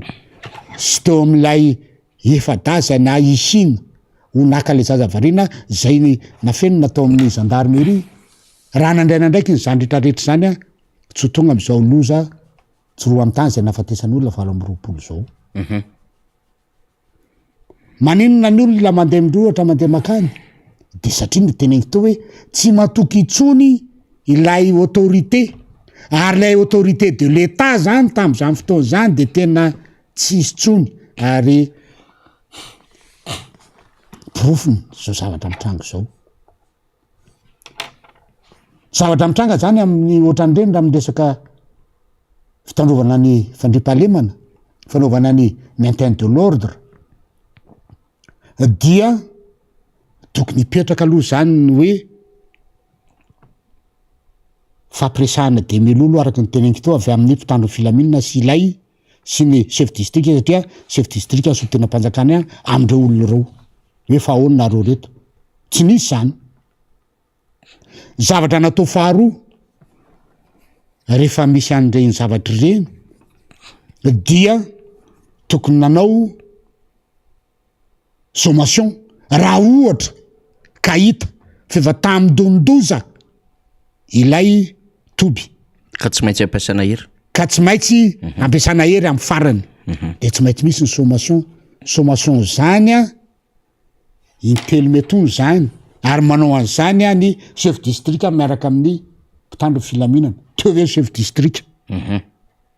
nanao an'izany ve izy ary intelo zany zavatra zany a mbola ry ivelan'ny faritra atao hoe faritra Mampidi-doza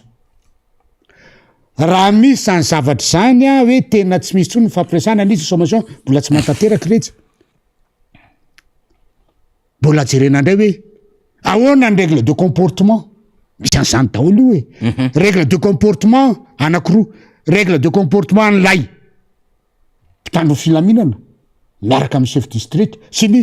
ahoana ny règle de comportement n'lay olona avy aty ivelany andeha hoany tsy maintsy jerena zany nataony analyse zany fifanajany hery io zany mbola règle de comportement fotsiny aloha jerena hoe ahoana ny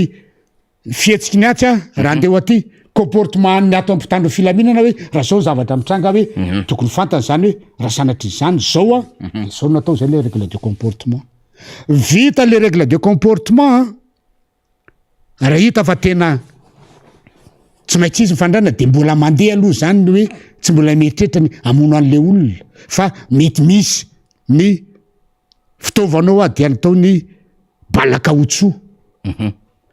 i balaka otso indray a de atao hitifirana ny aty amtongotra zany ao anatin'ny formation daholo zany ary tokony an'izany daholo reo rehetrarehetra amin'ny resaka hoe rehefa misy conflit interne ohatran'io zavatra hoe tsy fankazaona ohatran'io tokony ho ay zany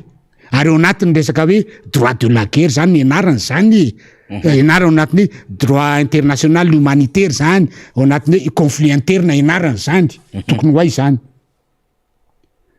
rehefa tena hoe tsy tafitan'izay a dia zay mampiasa ny fitaovam-piadiana ampelantananao ary de mbola mipetraka le hoe règle de proportionnalité règle de proportionnalité zany a de mijery ianao hoe mitovy ve mifandanja ve ny fitaovam-piadiana zay indrindra de ohatsika mametraka hoe fandanja ve fitaovam-piadiana rehefa tsy mifandanja ny fitaovam-piadiana de mbola verina ndray zany le règle de comportement hoe za raha hoe tena tsy maintsy anao hitako zareo fa amono a amin'ny langilangy sy ny rehetrarehetra raha tena andeha am'izany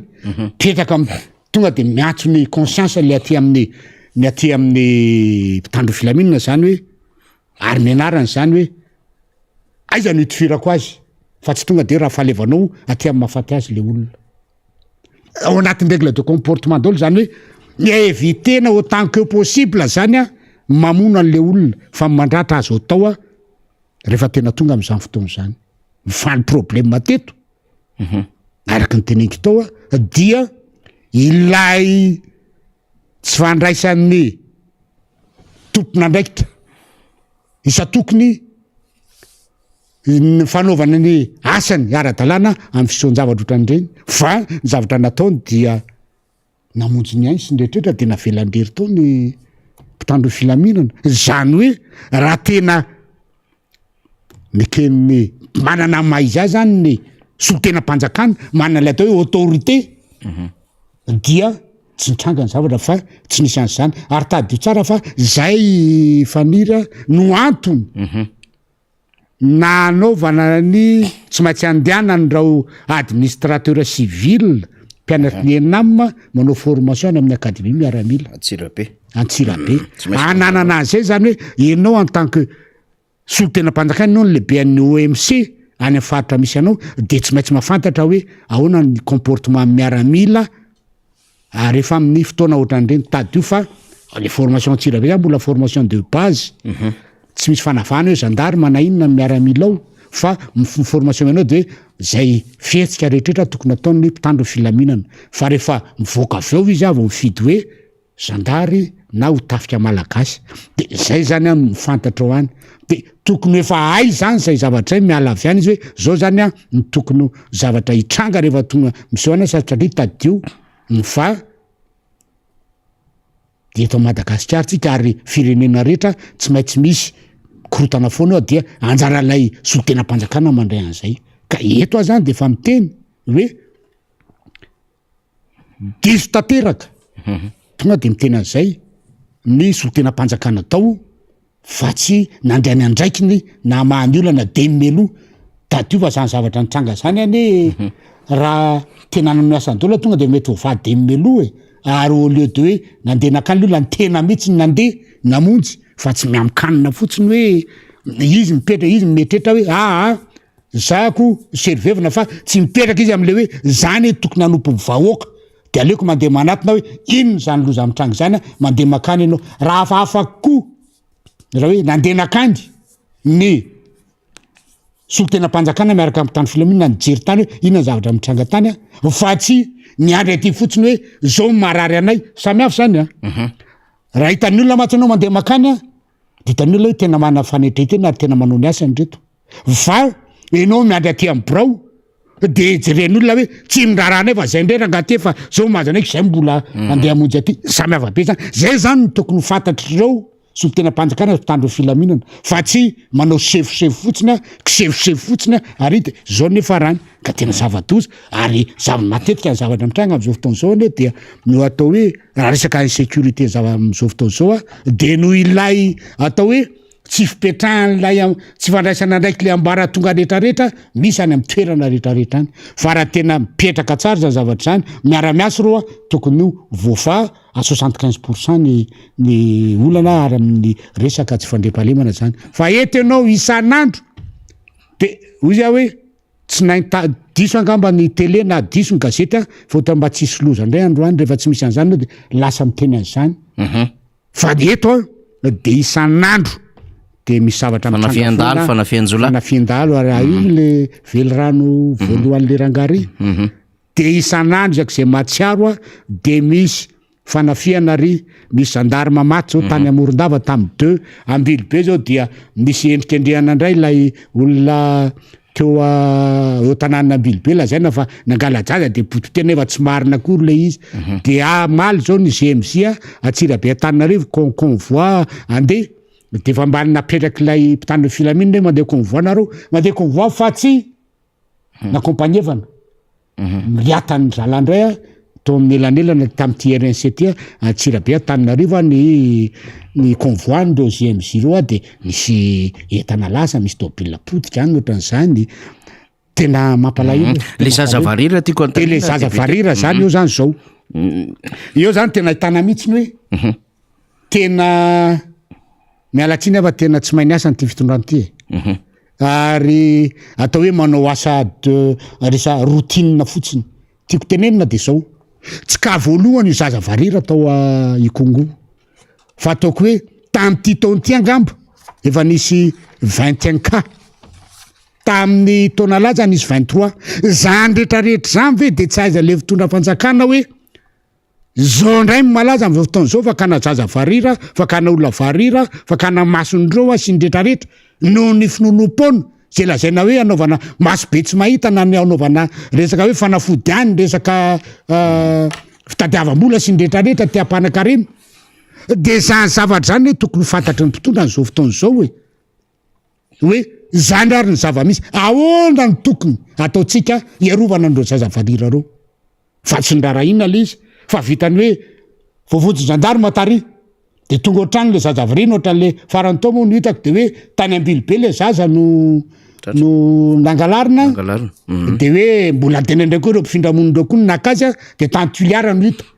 de tonga nandena akany Tuliara ny gendarme avy any Dego nakazy de natrazy tany Ambilobe de io de mitsanona eo fa raha tena mpitondra ianao raha tena eritreretinao ohatra malagasy mitovy aminao reo zaza variry reo tsy vidinao anazy zany hoe manana problème ohatran'io fa Andriamanitra manao zavatra rehetra ary matona ataon'Andriamanitra an'io dia misy zavatra davin'Andriamanitra aminy amin'ny fiarahamonina sy netra anasoa ny olombelona fa ny eto tsy misy an'izany fa de napetraka am'izao fotsiny tsy misy paikady matotra sy momba am'izao hoe ahoana anaovana an'reto zaza variry reto satria any ny zavatra mitranga am'izao fotoana zao ary tadiavandreo vola be ka io ny teneniko hoe le mpitondra fanjakana am'izao fotoana zao dia manao fahoany fotsiny manao resaka routine fotsiny amin'ny fitantanana ny raharam-pirenena fa tsy tena mijery ilay soa malagasy enany irovana an'le malagasy tadio tsara fa zany filoham-pirenena zany zavatra tena tokony andraiky tamanokana amin'ny filoham-pirenena de voalohany fiarovana ny an'ny malagasy fahasalamana sy ny rehetrarehetra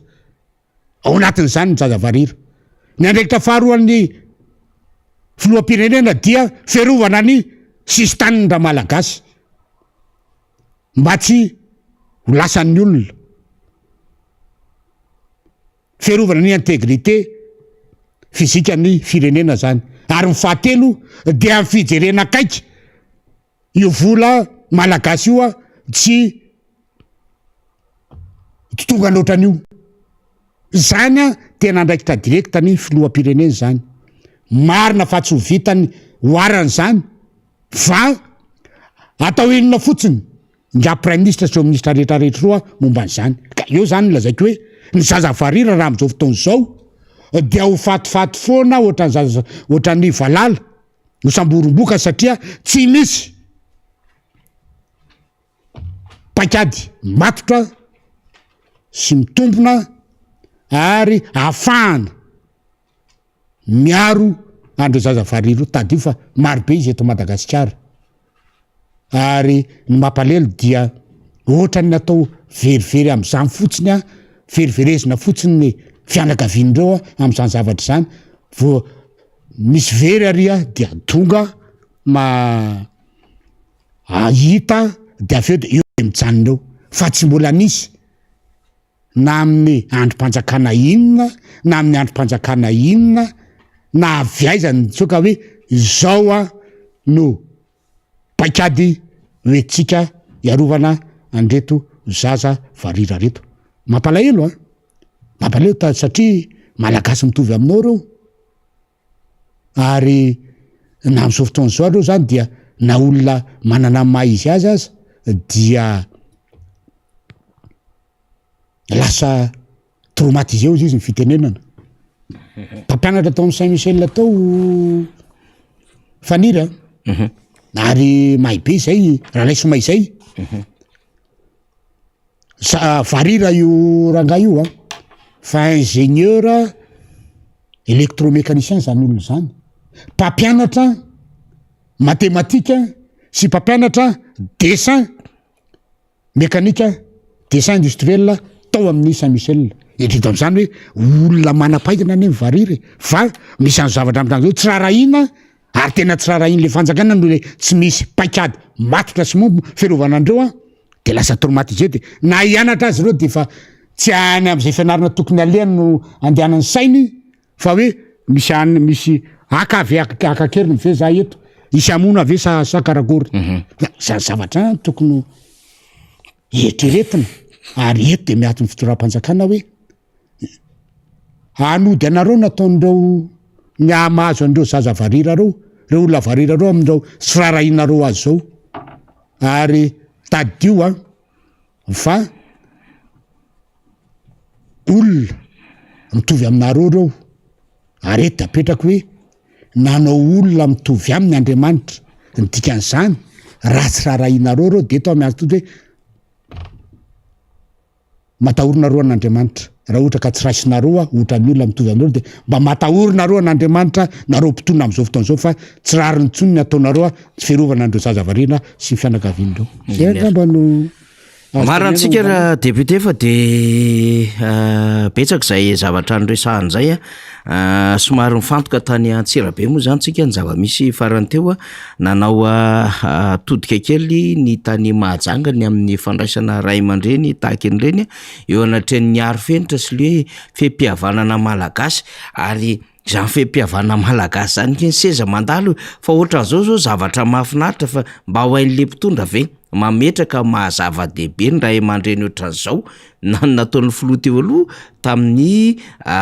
vadiny filoha Marc Ravalomanana ohatran'izao de osika mba hainy ve zavatra ohatran'izao mba manana fanetreteny filoha Rajaonarymampiana zao io mitantana ny neny laloha Ravalomanana manaja ny hoe ray aman-dreny malagasy filoham-pirenena teo aloha fa le fanjakana am'izao fotoana zao zany tena hoe lavitry ny afo ny kitay tena tsy ananany mihitsy le fomba fanetretena le sansan'le hoe fanjakana le sansan'le indrindra le hoe malagasy aloha zay vao mpitondra fanjakana fa mifatana angaminy mpitondra fanjakana izy zay vao malagasy ary mbola alohan'le malagasy de frantsay aloha izahay zay vao mpitondra fanjakana zay vao malagasy de mampiseho an'ireny sary reny tsika mba entsika ilazany hoe ohatran'izany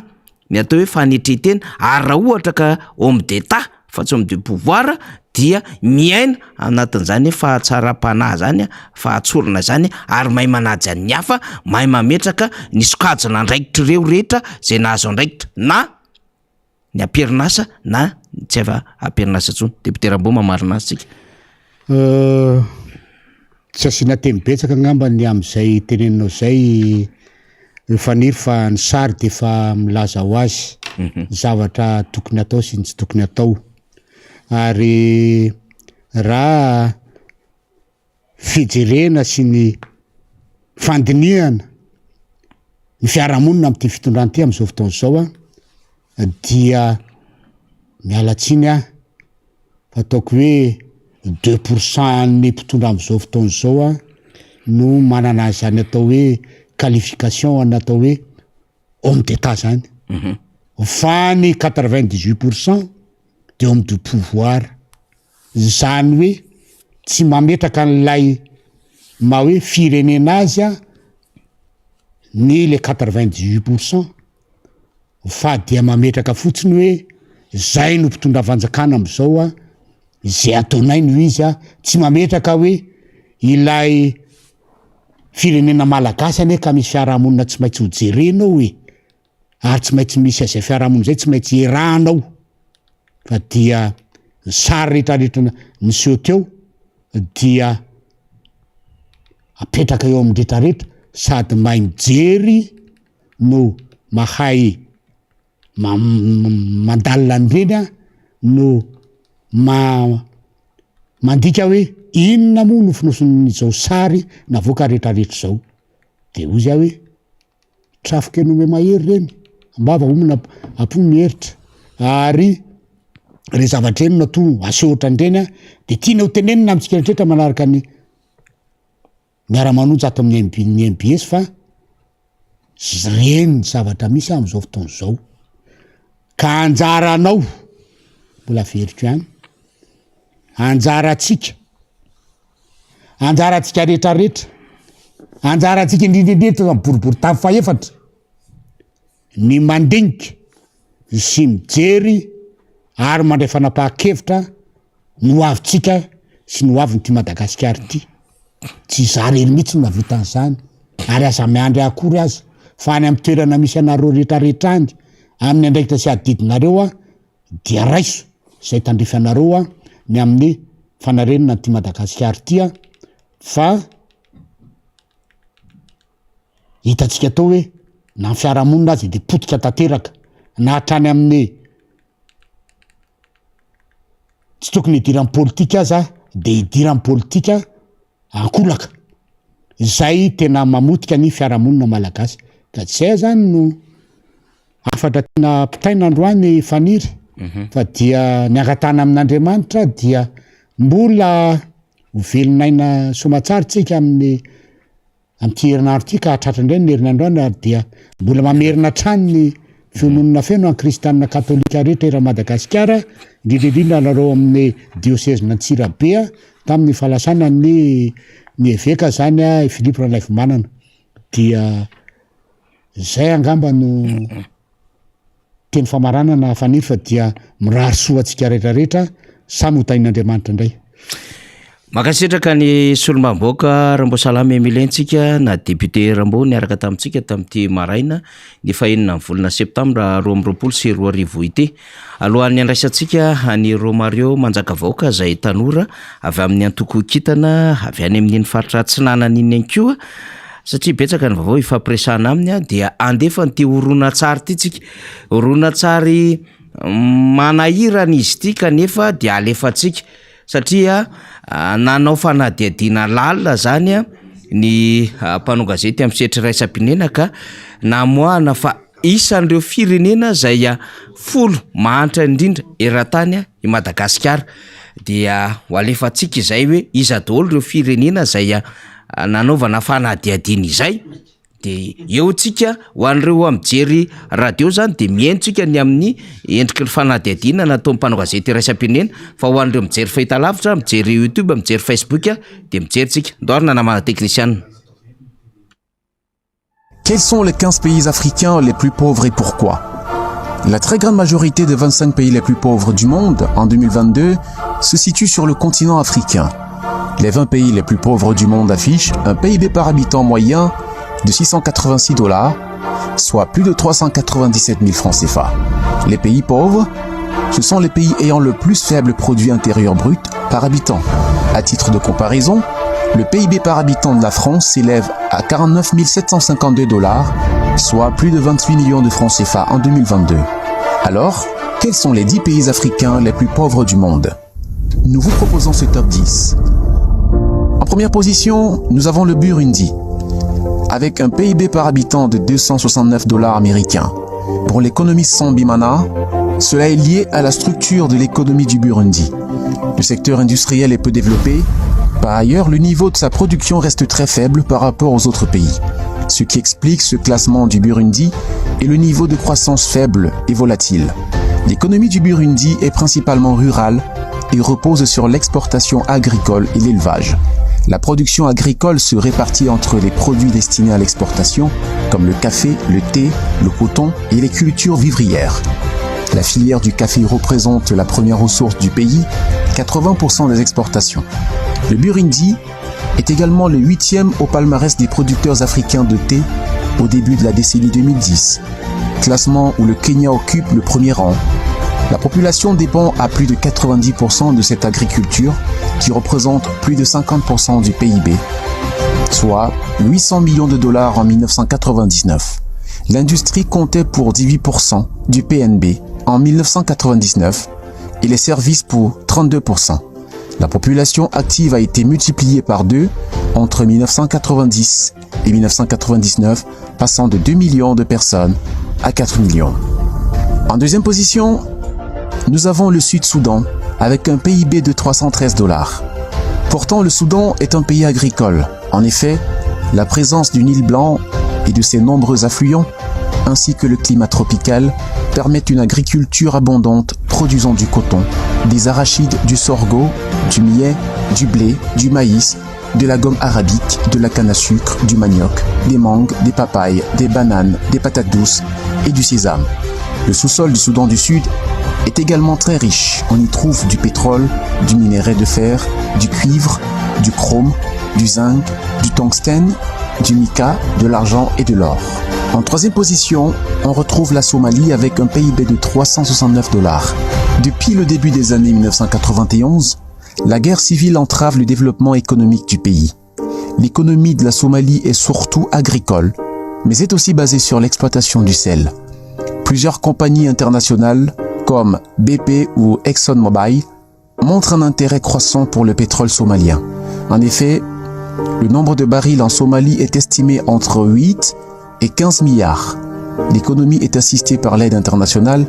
et les rentrées de devises de la diaspora, évaluées à plus de 60% du PIB en 2007. En quatrième position, le Mozambique avec un PIB de 506 $. L'économie repose essentiellement sur l'agriculture. Environ un actif sur 5 travaille dans le secteur primaire. Des années 1970 à 1990, l'agriculture était entièrement collectivisée. Depuis les années 2000, elle juxtapose les petites fermes familiales et les grandes exploitations appartenant à de grandes entreprises. Les agriculteurs n'arrivent pas à satisfaire les besoins alimentaires,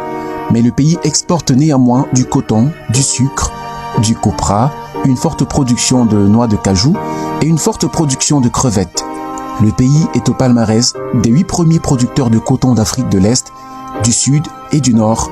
au milieu des années 2010. Les principaux atouts de développement du pays sont dans le secteur du tourisme et dans l'industrie minière. En 2007, de grands projets d'exploitation du sous-sol ont vu le jour pour exploiter les sables minéralisés,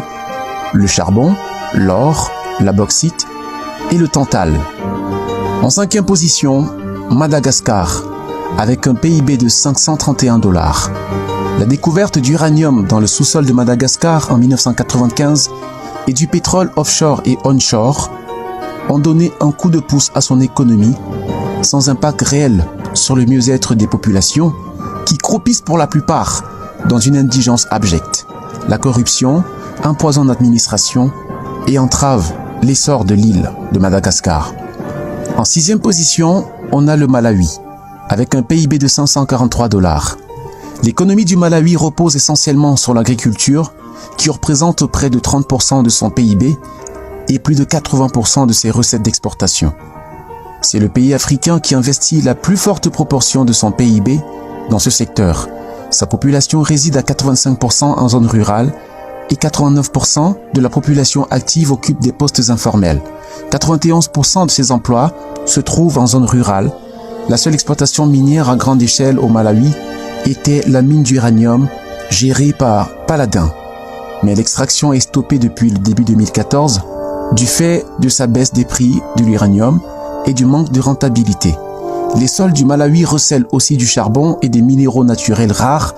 dont l'exportation est envisagée pour compenser les pertes fiscales liées à l'arrêt de la mine d'uranium. En 7e position, Sierra Leone, $551 de PIB. L'économie du pays est principalement basée sur les exploitations minières de diamants et d'or. Le pays est l'un des plus pauvres au monde au regard du PIB par habitant. En 2008, le pays est le dernier à l'indice de développement humain et le 8e plus faible en 2019. En 8e position, la République centrafricaine avec un PIB de $557. L'agriculture représente 50% du PIB et l'élevage à lui seul 12,7%. Le pays compte des gisements d'aluminium, de cuivre, d'or, de diamants, d'uranium et des puits de pétrole. En 9e position, la République démocratique du Congo avec un PIB de $622. L'économie est essentiellement agricole, soit 70% des actifs, ou tournée vers l'exportation. Les minéraux sont de grandes ressources, l'économie a été gravement frappée par la corruption et la mauvaise gestion depuis 1977, ce qui explique le fort taux de contrebande, d'exportation illicite et d'activités minières clandestines. Les recettes gouvernementales et les exportations ont fortement diminué depuis 40 ans. L'économie a été ravagée par la guerre entre 1997 et 2005, 5 millions de morts. Le plus gros partenaire commercial est depuis 2010 la Chine. Importation, exportation, crédit. Dans le détail, la République démocratique du Congo possède un important potentiel de ressources naturelles et minérales. Son économie s'est cependant drastiquement ralentie depuis le milieu des années 1980 à cause de détournements de fonds. L'agriculture reste le principal secteur de l'économie. Les principales sources agricoles sont le café, le bois, le caoutchouc. Les principales exportations de cuivre, de cobalt sont dominées par Gécamine et ses partenaires. Le diamant industriel est extrait par la MIBA. Mais dans un pays ravagé par la guerre civile, une grande partie de l'exploitation et l'exportation des produits miniers se fait clandestinement. La République démocratique du Congo détiendrait 10% des réserves mondiales connues d'or. Exploité dans des mines à ciel ouvert comme près de Montboilou, le minerai est l'objet de tous les trafics. Randgold Resources, une société sud-africaine, vient de lancer la construction d'une des plus grandes mines d'or d'Afrique dans la même région. Voici une liste des ressources minières par province. Diamant, Kasaï oriental, Kasaï occidental, Bandundu, Équateur, province orientale. Or, province orientale, Maniema, Katanga, Bakongo, Nord Kivu, Sud Kivu, Équateur. Cuivre, Katanga, Coltan. Nord Kivu, Sud Kivu, Katanga, Maniema. Bauxite, Bakongo. Fer, Banalia, Katanga, Loebo, Kasaï oriental. Manganèse, Katanga, Bakongo. Charbon, Katanga. Pétrole, la cuvette centrale, Ituri, Bandundu. Cobalt, Katanga. En 10e et dernière position, nous avons le Niger avec un PIB de $661. Les exportations vers la France de l'uranium des mines d'Arlit ont longtemps constitué une part importante du revenu extérieur du pays. En janvier 2009, le gouvernement du Niger et la présidente du directoire d'Areva signent une convention minière stratégique accordant au groupe nucléaire français un permis d'exploitation sur le gisement d'Imourarin, présenté par Areva comme la mine d'uranium la plus importante de toute l'Afrique et la deuxième du monde, derrière celle de McArthur River au Canada. Quand la mine tournera à plein régime, le Niger deviendra alors le deuxième producteur mondial d'uranium, derrière le Canada. Les mines de charbon de la région de Tirozérine sont exploitées à ciel ouvert. Le Niger dispose de plusieurs réserves de pétrole. La région d'Agadez, Zinda, Tahoua et Difa regorge le pétrole. Selon l'US Energy Information Administration, la production a démarré fin 2011. En 2012, la production était de 20 000 barils par jour. En 2014, elle devrait atteindre 80 000 barils par jour. Parvenu au terme de cette vidéo, on se demande bien comment des pays avec de telles richesses peuvent être si mal classés, si mal lotis. De pauvres pays avec de sous-sols extrêmement riches. L'explication, il faut sans doute la chercher dans la gouvernance qui est parfois émaillée de corruption, d'injustice, de conflits post-électoraux et de guerre civile. Une chose paraît donc évidente. Aucun développement n'est possible dans un environnement instable, fût-il richissime. Pour se développer, ces pays doivent œuvrer pour la paix, la justice et l'excellence. Mbola ato anatin'ny fandarina miara-manonja ihany isika eto amin'ny MBS Radio Mada ho antsika rehetra izay mandray izany fandarina zany, indrindra isika any amin'ny faritra. Taoriana ny solomamboka Rambosalame Emilien député Ramboa dia nalefatsika ny horonan-tsary izay nataona fanadihadiana mpanao gazety vahiny iny. Hahitana ny zava misy hoe aiza ny toeran'i Madagasikara izay hanaova le mpitondra hoerahoera amin'izao fotoana izao. Aiza ny toeran'i Madagasikara izay tena hirehirehany ilay mpitondra sy le mpanohana n'le fitondrana hoe tena miasa ary ezaka lehibe ny ataon'le fitondram-panjakana ary hitondrany vahoaka ao anatin'izany fandrosoana izany, hanala ao anatin'ny maizina ho any amin'ny mazava. Burundi, Somalia, Soudan zany ny aoriana Madagasikara. Ary reo firenena izay verina fa niara-dalana Madagasikara tao anatin'ny fotoana nahazoana ny fahaleovan-tena, ry RDC,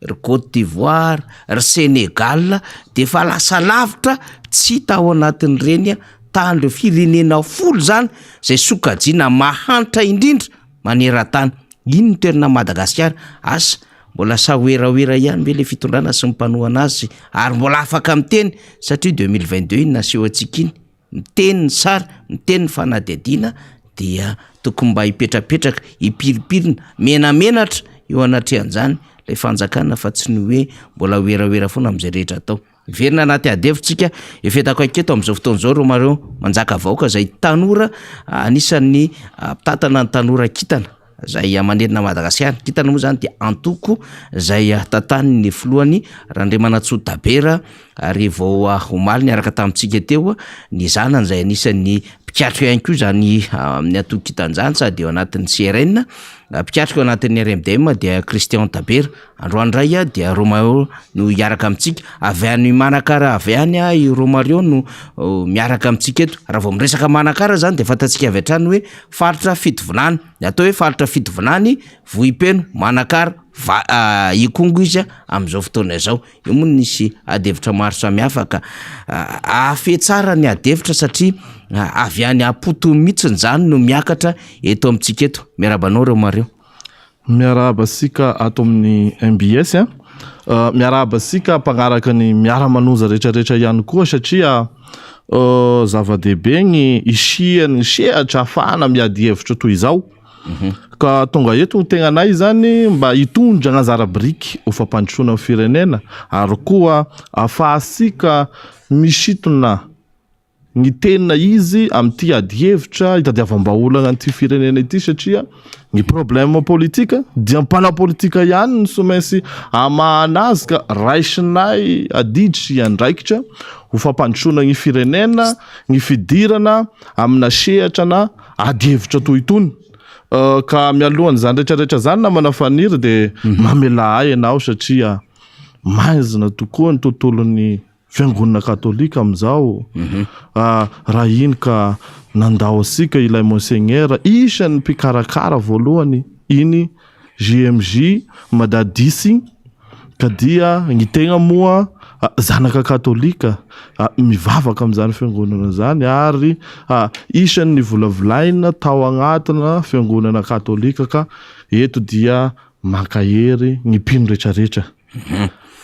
Eny ary zay tokoa moa no hoe fiainana tany torabato avy any an-danitra miezaky ny mahazaka isika ny zava-misy na dia mafy ara sy mangedy le izy dia izay natao hoe endriky ny fahafatesana tambika io ary tsy afa-misaraka amin'ny zanak'olombelona zany ka manamafy izay fiara-miora amin'ny fiangonana katolika sy ny fianakaviam-beny sy mpino katolika zay indrindra ny diocèse Antsirabentsika sy ny fianakaviam-beny ny évêque manerana any Madagasikara. Romario rehefa mahafantatra hoe iza moa ny vahintsika zany de avy any Manakara sady vohim-peno koa zany mazava ho azy zany faritra fitovinany zany de te hantany avy atrany koa tsy haiko na tany tsy moatsinanana ianao tamin'ny fotoana io nandritra n'ilay trangan-javatra tany Ikongo tamin'ny alatsiny eneriny zany mety mba nanana fahenonao ny vaovao samihafa, mety mba manana fahitanao koa amin'ny fivoarany vaovao samihafa na izany na zany arabaina aloha ianareo satria mafimafy ihany sedraina tamin'iny faraparan'ny taona iny mandrapatonga tamin'ity voalohan'ny taona 2024 satria ny sedra karazana cyclone ianareo tany amin'ny faritra atsimo atsinanana tany miala am'izay indray de torotrano, miala midorotrano indray de fanafian-dalo de misy trangan-javatra ohatran'izao. Inona ny azonao ambara manoloana zany endrim-baovao samihafa indrindra zava-misy tao Ikongo farany teo? Ye, voalohany aloha dia averina fa tena miara manahelo amin'ny vahoakany Ikongo ray manontolo satria ato agnatin'ny faritra fitovinagna moa zany Ikongo de tena makahery antsika fianakaviana izay nandao havana makasika an'izao zava-misy amin'ny fandraisany mpitandro filaminana andraikitra zao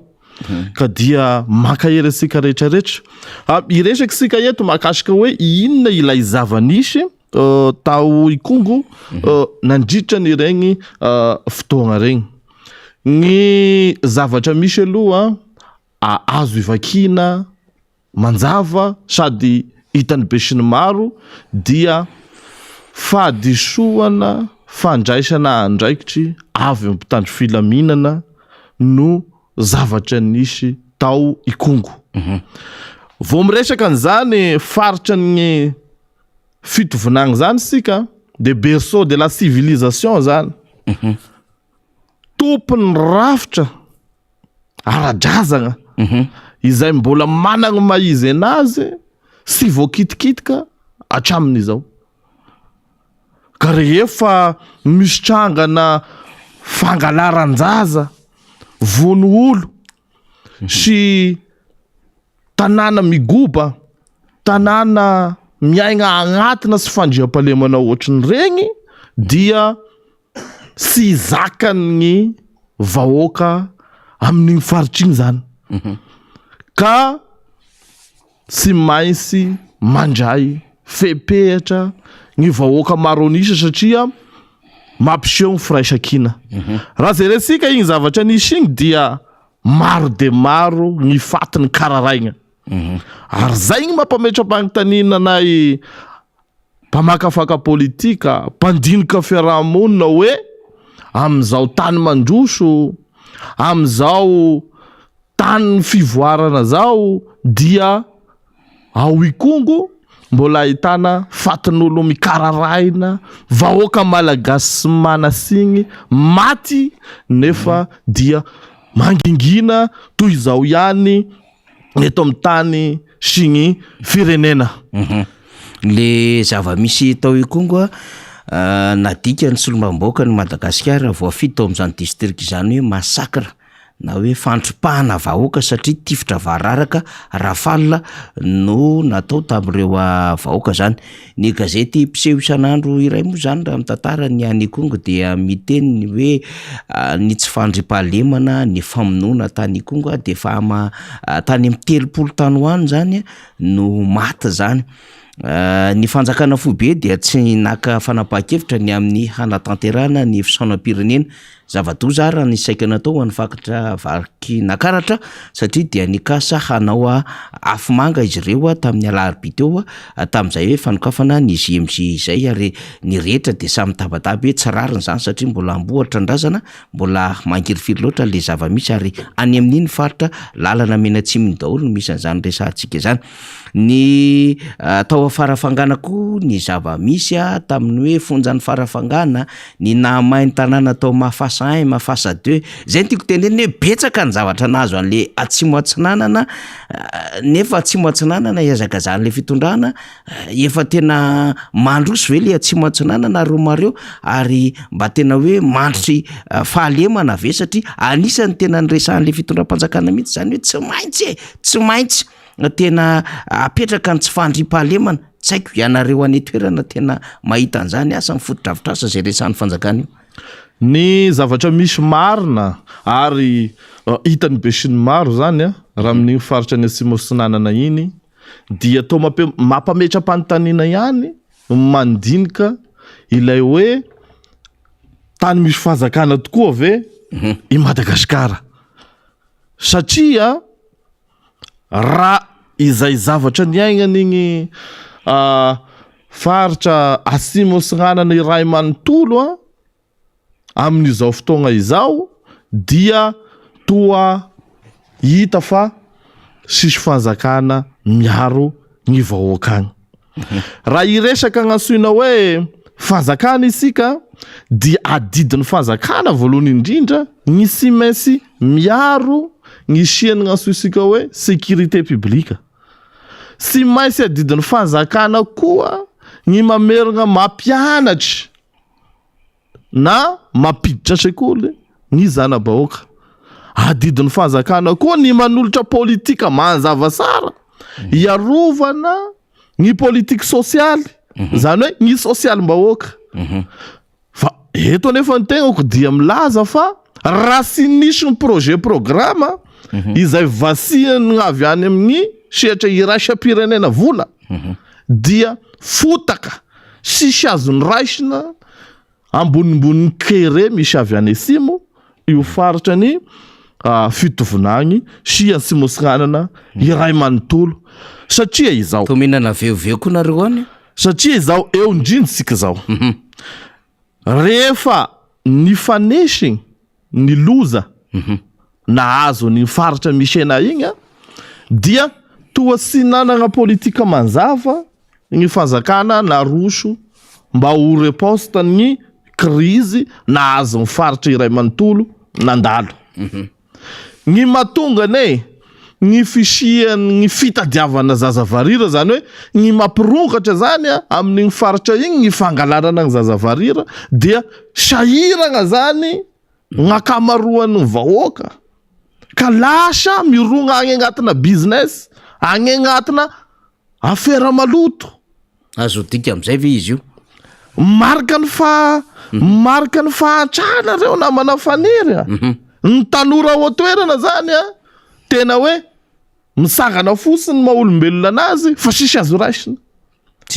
sisy asa impirimpiry mo ny gazety ny aina manzery mampiseho hoe tolapaty tratra gauche tolapaty tratra droite amin'io faritra misy ena io impirimpiry moa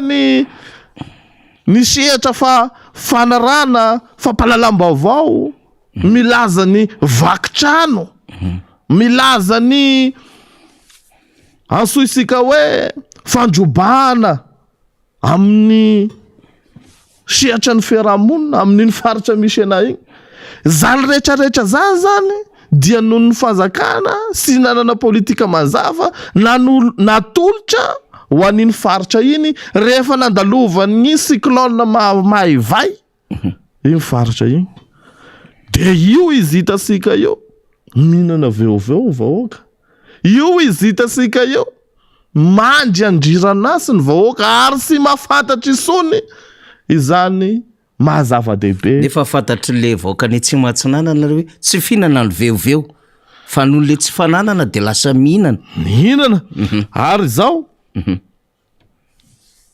mila vahaolana matotra ary tena fotoana iray lehibe sy mainsy androsoan'ny fahazakana vahaolana amin'igny faritra igny izao problema nateraka n'ity faritra ikongo ty zao satria azadigno fa rehefa sandray andraikitra ny fahazakana dia sy igny tranga nisy teo farany tao ikongo iny ihany no tranga sy mainsy misy amin'igny toerana igny fa ho lasa fomba mampanao amin'ny zava-misy amin'igny faritra ny Grand Sud-Est rehetrarehetra iray manontolo iny ny fanoherana ny sy fifahanarana gn'antsoisika hoe dia ilay sy fankasitrana ny didy na ny fandraisany mpitandro filaminana andraikitry maro de maro namana faniry a ny zavatra mamperitreritra tatoato rehefa misy fandraisana andraikitry avy amin'ny mpitondra fahazakana.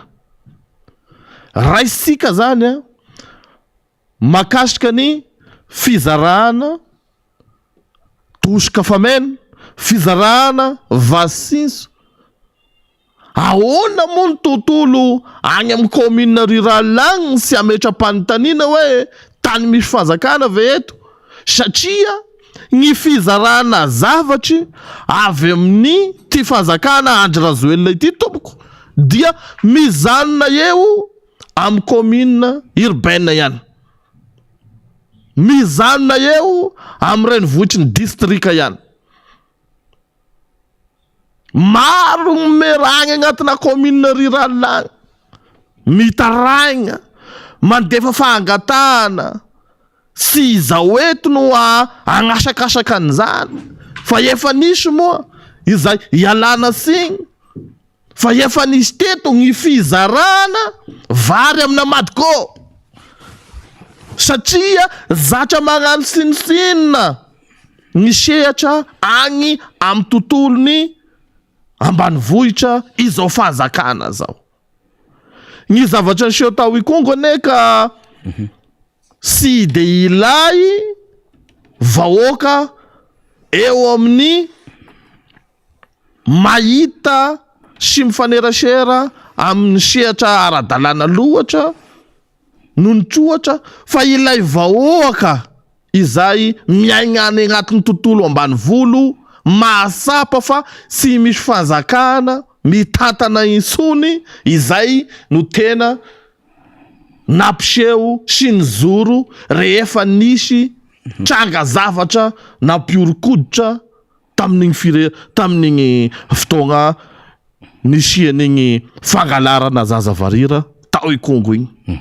Regny zany a dia taratry fa sy mahafantatry gn'antsoina hoe négociation sony ny vahoaka, satria efa sy mino, efa sy matoky ny rafitra natao andamina ny filaminana sy andamina ny maha firenena ny firenena. Fa taratra zany regny, ary afatra koa regny ho an'ny mpitondra fahazakana, satria sy maintsy andrasana fepetra tena matotra fa rasy zany tompoko dia hanahiragna, satria marobe gny resaka mandeha amizao hoe atao ino marina moa ity zazavarira ity. Zay eny fanontaniana mipetraka amizao hoe saika any amin'ny faritra atsimo nosy iny moa zany marina hoe atsimo atsinanana misy anareo, fa iny amin'ny ilan'ny atsimo iny zany atsimo Madagasikara ny tena misy an'izay a. De nytenen'ny deputera Amboasalama Emilien teo hoe any amin'ny 20 mahery any ny tranga zany a, efa tamin'ity taona ity, fa iny tranga tany ikongo iny misy akoatrin'ny ikongo ve misy nahenona koa faritra hafa Romari? Ye eto moa zany aho a de mitodika ao amin'ny distrikany Vohipeno. Agnatin'ny distrikany Vohipeno a misy ny commune Akarimbary, commune rurale zany io, izay sy mainsy nandray fepetra zany ny mera tao, ary isorana anazy zany namana moa zany ny mera amin'io faritra io, nametraka sara gn'antsoina hoe gouverner c'est prévoir. Dia nesorony dimy mialoha zany ilay zazavarira rehefa nahazo fampitandremana sy menace avy amin'ireo olon-drasy ny ray aman-dreniny zany zazavarira zany. Misy firy izy teo? Maromaro izy teo, raha ngita tamin'ny sary tafiditra agny amin'ny 4-3 mahery tagny agnatina commune ray zany. Fa zao de zao zany dia tokony mesure sara iraisina. Nisy mainsy angalana an'ireo aloha, marina fa sarotra zany maka an'ireo hiala amin'ny fiarahamonina misy azy zany. Fa noho ny fiarovana ny ainy, tandodondoza ny fisian'ny zaza, tandodondoza ny fiarovana ny aina ny zazavarira, dia sy mainsy andraisana fepetra exceptionnel toy izany. satria malasa saigna loatra atram'izao sika miteny zao dia mbola sy managna fagnazavana matotra avy ao amin'ny fanjakana hoe atao ino marina moa zany itiky zazavarira itiky raha ohatra ka dia lasibatra de tena lasibatra satria azadigno fa ny fikambanan'io association miaro gny zazavarira dia namoaka fagnambarana hoe nisy vola roy sakosy tratra tamin'izany olondrasy zany nagnatanteraka gny asarasiny de mipetraka zany fagnotaniana hoe iza no mividy an'iregny eto a Madagasikara. Sara zany amoana enquête parlementaire farany zay malaky momba n'lay zazavarira fotsiny momba n'lay zazavarira fotsiny momba ny affaire taolapaty izay mbola tena manahiragna sy mety very mihitsy eto Madagasikara momba ny affaire maloto rehetrarehetra satria io affaire matimomoka io tranga zavatra matimomoka no manahiragna am'ty tany sy ny firenena ity ary mampieritreritra namana faniry de zao raha tamin'igny faritrany asimo igny ny nahitana faverezana sy trangana fangalarana zazavarira dia azadigny fa mikisaka makaty zany izy zao aty aminay afitovinagny sy sud-est aty zany hoe mety kisaka amina tanàna maromaro izay tanàna anzakan'ny fahasairagnana izay faritra anzakan'ny fahasairagnana dia isian'io tranga io zay ny zavatra misy mikaikaika ny vahoaka agny rehefa niatrika ny taom-pambolena tam'tiky taogna ity inona zava-misy satria ny masom-bolo oentiny vahoaka mamboly no natao sakafo ka sy nanagna masom-bolo isony zany ireo mpamboly na io mpamboly kaza na io mpamboly bokala na io mpamboly vary sy nanagna masom-bolo isony no entina namboly fa de ny fampitazatazagna eo ny kely agnatin'ny mba navita ny ompo moa angalarany sahiragna angalarany sy mataotody dia kely de kely ny vokabary tamin'igny faritra igny nangataka moa zahay tam'izany hoe raha efa anao tosika ihany ray tomboko magnino raha sy tosika masom-boly aloha ngezaka zana faran'izay malaky satria afaka enim-bolagna isika fa sy araka ny eritreretin'ny président mambahoaka hoe afaka roy tao vo mioty fa afaka enim-bolagna isika rehefa nizara tosika masom-boly dia afaka enim-bolagna efa miziza efa mandray izany vokatra zany iarovana nyty fahasalaman'ny kibo ny vahoaka malagasy ity satria ny tena olagna ary sarotra amin'ny repitandry filaminana nagnano gn'asany raha ohatra ka sy voavaloa ny olagna amin'ny resaka fahasalaman'ny kibo ny vahoaka malagasy izay ny zavatra misy amin'igny faritra anay igny tena lasaka katerena ny vahoaka agny toerana ka dia manzaka ny tsy fandriam-pahalemana manzaka ny sy fahafana mampiditra ny zaza an-dakilasy iainanareo koa zany am'izao fotoana zao iainan'igny faritra igny zany satria na gny vidianana kaye mividy kaye am'izao efa tena miakatry lafo de lafo dia sy vitany ray aman-dreny ka de tena mitodika amin'ny mpitondra fanjakana ity zavatra tiky sy ilana vaolagna lavitra be fa tena vaolagna faran'izay malaky mba iarovasika amin'ny fienan'ny zaza amin'ny tany zaza iditra sekoly rehefa managna tosika ihany ianareo io tosika fizarakaye io alefaso io tosika masom-boly io alefaso satria ny vahoaka tena sisy azy raisina ka izay ny tenenako hoe mila vaolagna matotra tena matotra igny faritra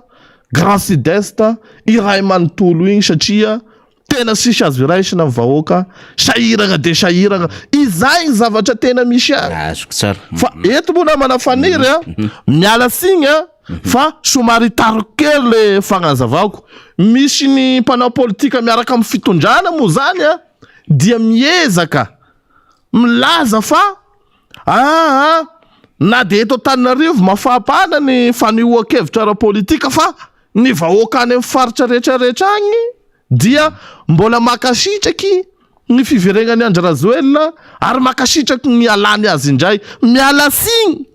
miala fondro miala saloy fito aza fa anasika lalitra ny filoha Andry Rajoelina ny filoha izay fananareo lalitra io zany satria amin'ny faritra rehetrarehetra igny dia miandry izay itaperany mandat satria tsotraky leo epaka hoigny tavaratra zay amin'izao sy fandraisan'ny fahazakana andraikitra zao ka tsy hoe efa mahazo foto-drafitrasa lalana trano ny zavatra misy de izao hôpitaly fonja na de mandeha ben communication hoe manao foto-drafitrasa izao fahazakana izao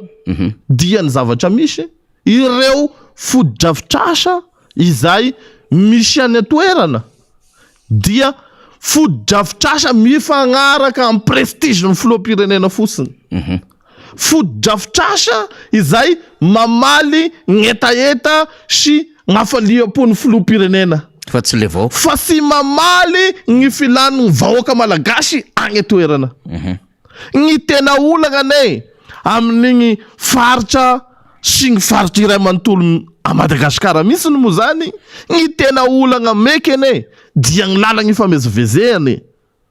satria lasa ambany gny vidim-bokatra gny vidim-bokatra zany lasa ambany agny agnatiny tontolona ambany volo rehetrarehetra agny satria sisy lalagna afahana mamoaka izany eka misy gny fagnamboarana ny tiky pavie eraka ny commune commune urbaine satria moa zany ny renivohitra an'le districta de pavé gauche de amboarana koa zany pavé ary de amizay zany mba afaka maneho hevitra mba afaka milaza zany hoe tena manao tokoa ity fitondram-pahazakana ity nefa ny namana faniry raha raisitsika fotsiny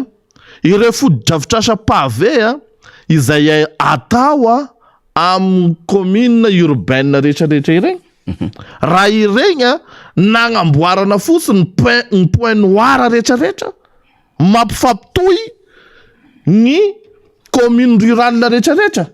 zany hoe ny route intercommunale zany mba nasina fagnamboarana izay point noir rehetrarehetra sy afan'ny tobily mandeha agny regny zany nagnasina fagnamboarana dia mba hita zany fa nisy fiovany ny ekonominy faritra misy asika fa eto nefany dia varigna amina foto-drafitrasa izay miteraka fafinaretana ho an'ny masiny zareo ihany ny tegnako miteny eto tsy contre satria misy moa mivoeny zany hoe anareo ao amin'ny fanoerana dia alanareo misy ny mahita foto-drafitrasa non rehefa mitondra fahazakana de misy gn'anseny hoe priorité de priorité ka manahelo zany izahay raha ohatra ka misy vola ihany zao fahazakana izao nefany vola lanina agny agnatina prestige fotsiny vola lanina agny agnatina foto-drafitrasa sy miteraka fidiram-bola indramokely moa teny baiko hoe varigna agny agnatina ataosika hoe activité non productif zany hoe varigna amina investissement non productif zany ny fahazakana fa sy mba mijery akory hoe randeha masy masom-boly sika androany dia afaka enim-bolagna isitraka an'izany ny vahoaka malagasy misy tiako antanina Romario mba andaminantsika ny fotoana ny amin'ny hoe raha izany ary ny zava-misy le fanjakana moa zany de mizaozao mieboebo tena miasa mahavita azy ary mbola mieritreritra mihitsy azany hoe azo mandat ray na roa na telo ho fanampon'izao mandat zao fa mbola tsy ampy zao fa rary zareo ny tonga eo vao maikandro so be misy Madagasikara ianao nefa ny teny hoe azafana na lalitra le filoha fa tena tsy zany ny zava-misy any ambanivolo rehetra any ka raha zany ara ho any zava-misy inona ny vahaolana hitandreo maro eo manjaka vahoaka zany ho atolotra ny fitondram-panjakana sy ny tontolo fanaovana politika mihitsy satria ohatry mikorotana sy mandeha amin'ny endriny tsy amin'izy tsonjo zava-misy zao. Eka zao aloha isika manzava sara fa i Madagasikara zany dia tian'ilay Zagnahary. Misy Andriamanitra zany sy magnara ity Madagasikara ity. Tolo-kevitra avy amin'ny Zagnahary ene. Io fiansoansoana amin'ny fikaonan-doam-pirenena io e. Mahino an'izay tsara nareo any Tsimotsinanana? Ny vahoaka any Tsimotsinanana dia mitady ary mangataka amin'ny fisian'izany fikaonan-doha pirenena zany. Fikaonan-doha pirenena mba handamigna sika ny rafitra ara-pisarana. Satria azadigny fa ny règle coutumienne na gnaso isika hoe statut de la société malagasy izay misy ny rafitra ara-drazana ny tangalamena sy ny tariny dia maro ny eken'ny rafitra ara-drazana no sy eken'ny système judiciaire.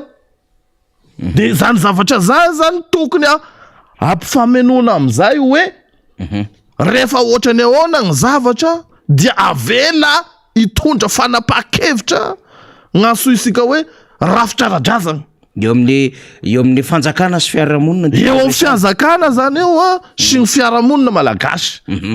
Ohatran'igny zavatra nisy tany Congo igny ene. Raha nomena setra zany ny rafitra ara-drazana. Nagnano négociation tamin'igny zavatra nisy igny azo ny arovana ny fisiany ny maty ny kararaina toy regny. Ka izany ilavasika ny dinika nasionaly ny fikaonan-doha-pirenena mba andiniasika hoe atao ahoana marina ity lalagna mifegny firenena malagasy ity. Sy mainsy ilaisika koa ny fisiany zany hoe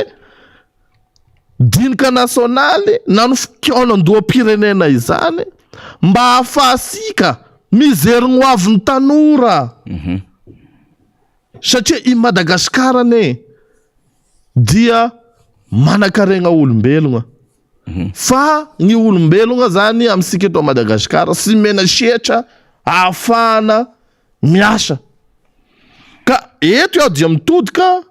amin'ny sika nareo mpitondra fanjakana ankehitriny ao. Tena miala signy miala fondro fa ny lalagna tokana sy mainsy izoran'ity firenena ity dia ny firosona amin'io fikaonan-doha-pirenena io.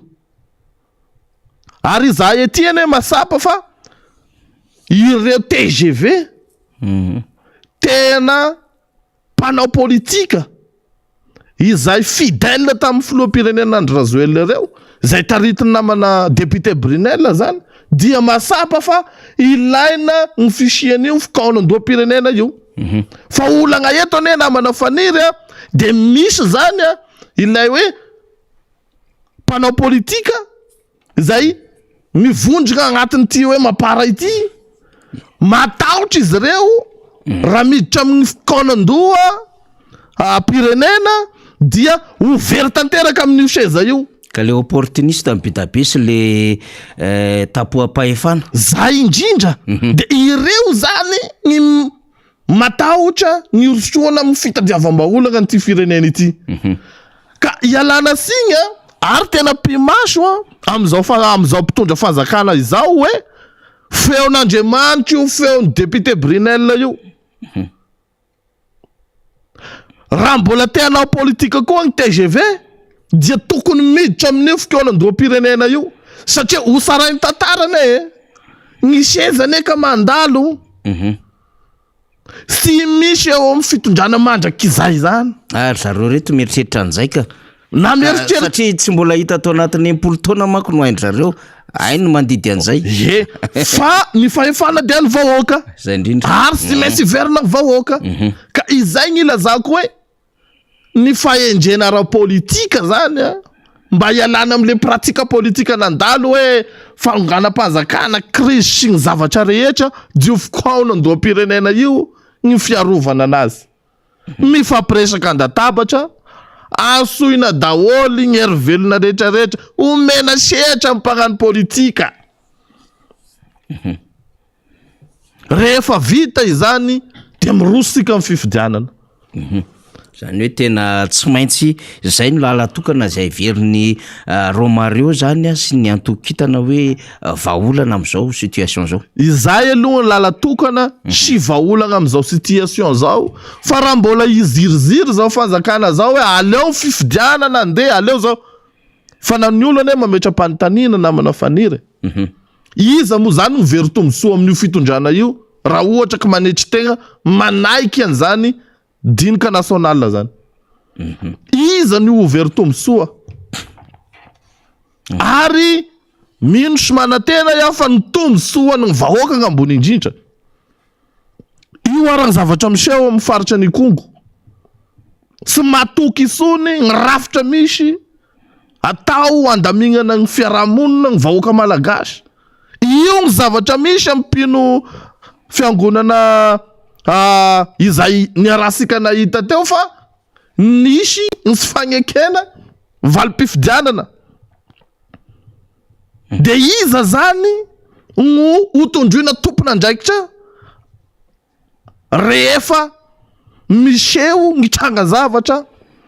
mamoa fady toy ny zao zavatra misy zao amin'ity firenena ity raha sy anaiky ifampidinika raha sy anaiky hiara hitady vaolagna isika malagasy ny témoin rehetrarehetra ne na manao fanirika efa magnambara hoe sy misy lalagna andehanan'ny Madagasikara insony akoatra ny dinika nasionaly ohatra ny mpianatra ny université mangataky ny sian'ny boursa mba ho hitombo 100 ny mpianatra ny université raha teo sy mandray boursa mihitsiny raha sy migreve tokony dinihana zany tadiavana vaolagna matotra toy izany koa gn'am'ty resaka fampianarana ity tena mila vaolagna matotra ny resaka fampianarana satria isika rehetrarehetra de niaraka nahita fa hoe 0 ariary ny fampidirana mpianatra 0 ariary gn'amin'ny école mpanjakana rehetrarehetra kanefa tsy zany zava-misy kanefa niraikitra ny administration ny fampianarana satria sy afaka nandroso na lycée na CG dia igny niemitra mifanapa-kevitrany ka ny firenena sy azo entina amina sehatra amina zavatra kiandrakandragna ka izay gn'angatako hoe ny fahendrena ara-politika dia ny firosoana amin'io fikaolan-doham-pirenena io satria igny fagnambarany communauté internationale zay ny hoe ity Union Européenne zany dia nametraka tsara fa misy olo izay nomena andraikitra amin'ny CENI izay somary manome endrika sy fisian'ny hery mitovy dia nangataka izy ireo no izerevana an'izany toy izany ny filohan'ny HCC ny sikatatia fanoerana efa elany no ny kororokan'izany hoe aleo mba olo-netra no apetraka hitazona an'izany sehatra ny fifidianana sy ny sehatra ny fisarana izany fa tena nitody damosika ny tao amin'ny fitondrana ka io aragn'androany sy agnome vola zany ny communauté internationale na ny mpamaso vola raha ohatra ka sy mahita zavatra mba manaraka ny logika amin'ity firenena ity hoay zara vahoaka malagasy hatramin'ny ACC koa voakororoka ny volony européenne voakororoka ny sara misy satria rano fanazavany dia toa ministra zay moa zany zavatra misy ministra zao fanjakana izao ihany taretiny Andry ta fotoagnany teteza mita ministra ny zareo io président ny HCC io ka toa hafahafa ihany mahita an'izao zavatra misy amin'ny tany sy ny firenena izao ka izay no ilazanay hoe mba isoroana ny échec politika mifandimby izay vahoaka malagasy no mahita fasana am'izany de aleo idirana io fotoanan-doam-pirenena io satria io ny lala tokana tolo-kevitra avy amin'Andriamanitra sy maisy izoran'ity Madagasikara ity. Neniara. Satria moa mijery ny any atsimo atsinanana Romario mijery ihany koa ireo tanora mitovy aminao mahita zao atao anaty commentaire de misaotra anao ry zandry fa tena mahay makafaka mihitsy ianao tanitany zao miteny makasitraka zandry tanora mandray andraikitra tahaka anao ny ilain'ny firenena maro be misy ato ny amin'ny hoe ila région miteny ataovy ny concertation nationale fa zay ny vahaolana maro be ny tolo-kevitra fakasitrana fa ataoko sombony fotsiny reny omeko minitra vitsy Romario zany satria pijery atsika eran-tany pijery atsika ihany koa ny faritra misy anao ny tanora ampitanany hafatra ny mpitondra fanjakana de fezinao anatina minitra 2 angamba na 3 Romario. Eka voalohany indrindra de misaotra anao aloha namana faniry nagnome sehatra mbola verina hoe sehatra afahana maneho hevitra toy izao tena sy misy fifangilikiliana mihitsy fa izay manana ny fanehoan-kevitrany dia manome malalaka an'izany sehatra zany ianao ka isorana anao zany voalohany indrindra. Eto koa de makahery ary misaotra ansika rehetrarehetra magnaraka an'izao fandaharana zao satria rehefa nipiblie tamin'ny compte ka hoe zao no vahin'ny miara-manoza androany dia marobe anareo nandefa MP nakahery ny tegnako ka de isaorako satria ity ady fitadiavam-baolagna ho fampandrosoana ny firenena ity dia ady masina ka ilana gnery avy amintsika rehetrarehetra izany.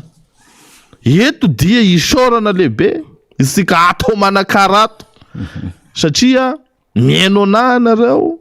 magnaraka an'izao fandaharana zao io fahatrana rehetrarehetra misy amin'ny distrikany Manakara vohipeny Kongo io dia so avelasika andova fahatrana ity faritra ity fa sy maintsy kororoka isika sy maintsy resaka isika mba ahitany fazakana hoe misy adidy lehibe mbola sy vitany zareo satria ny sy ny fanaovana fotodrafitrasa irery ihany ny fampandrosoana firenena fa sy maintsy zerena koa vilagny ny isaka tokantrano sy maintsy manolotra politika mpanjakana matitra ity fanjakana ity am'izao fahasahiragnana sy isika ato amin'ity faritra ity mandrindrirana asy zao ka dia misaotra sika vahoaka malagasy rehetrarehetra na fohy fotoagna magnaraka an'izao fandaharana izao androany moa zany ho vita fa isika namana faniry iaraka eto foana amin'ny fandaharana maro isan-karazany izay sehatra sy maintsy anehoana hevitra ka dia misaotra makateligna rahalahy makasitraka asika rehetrarehetra.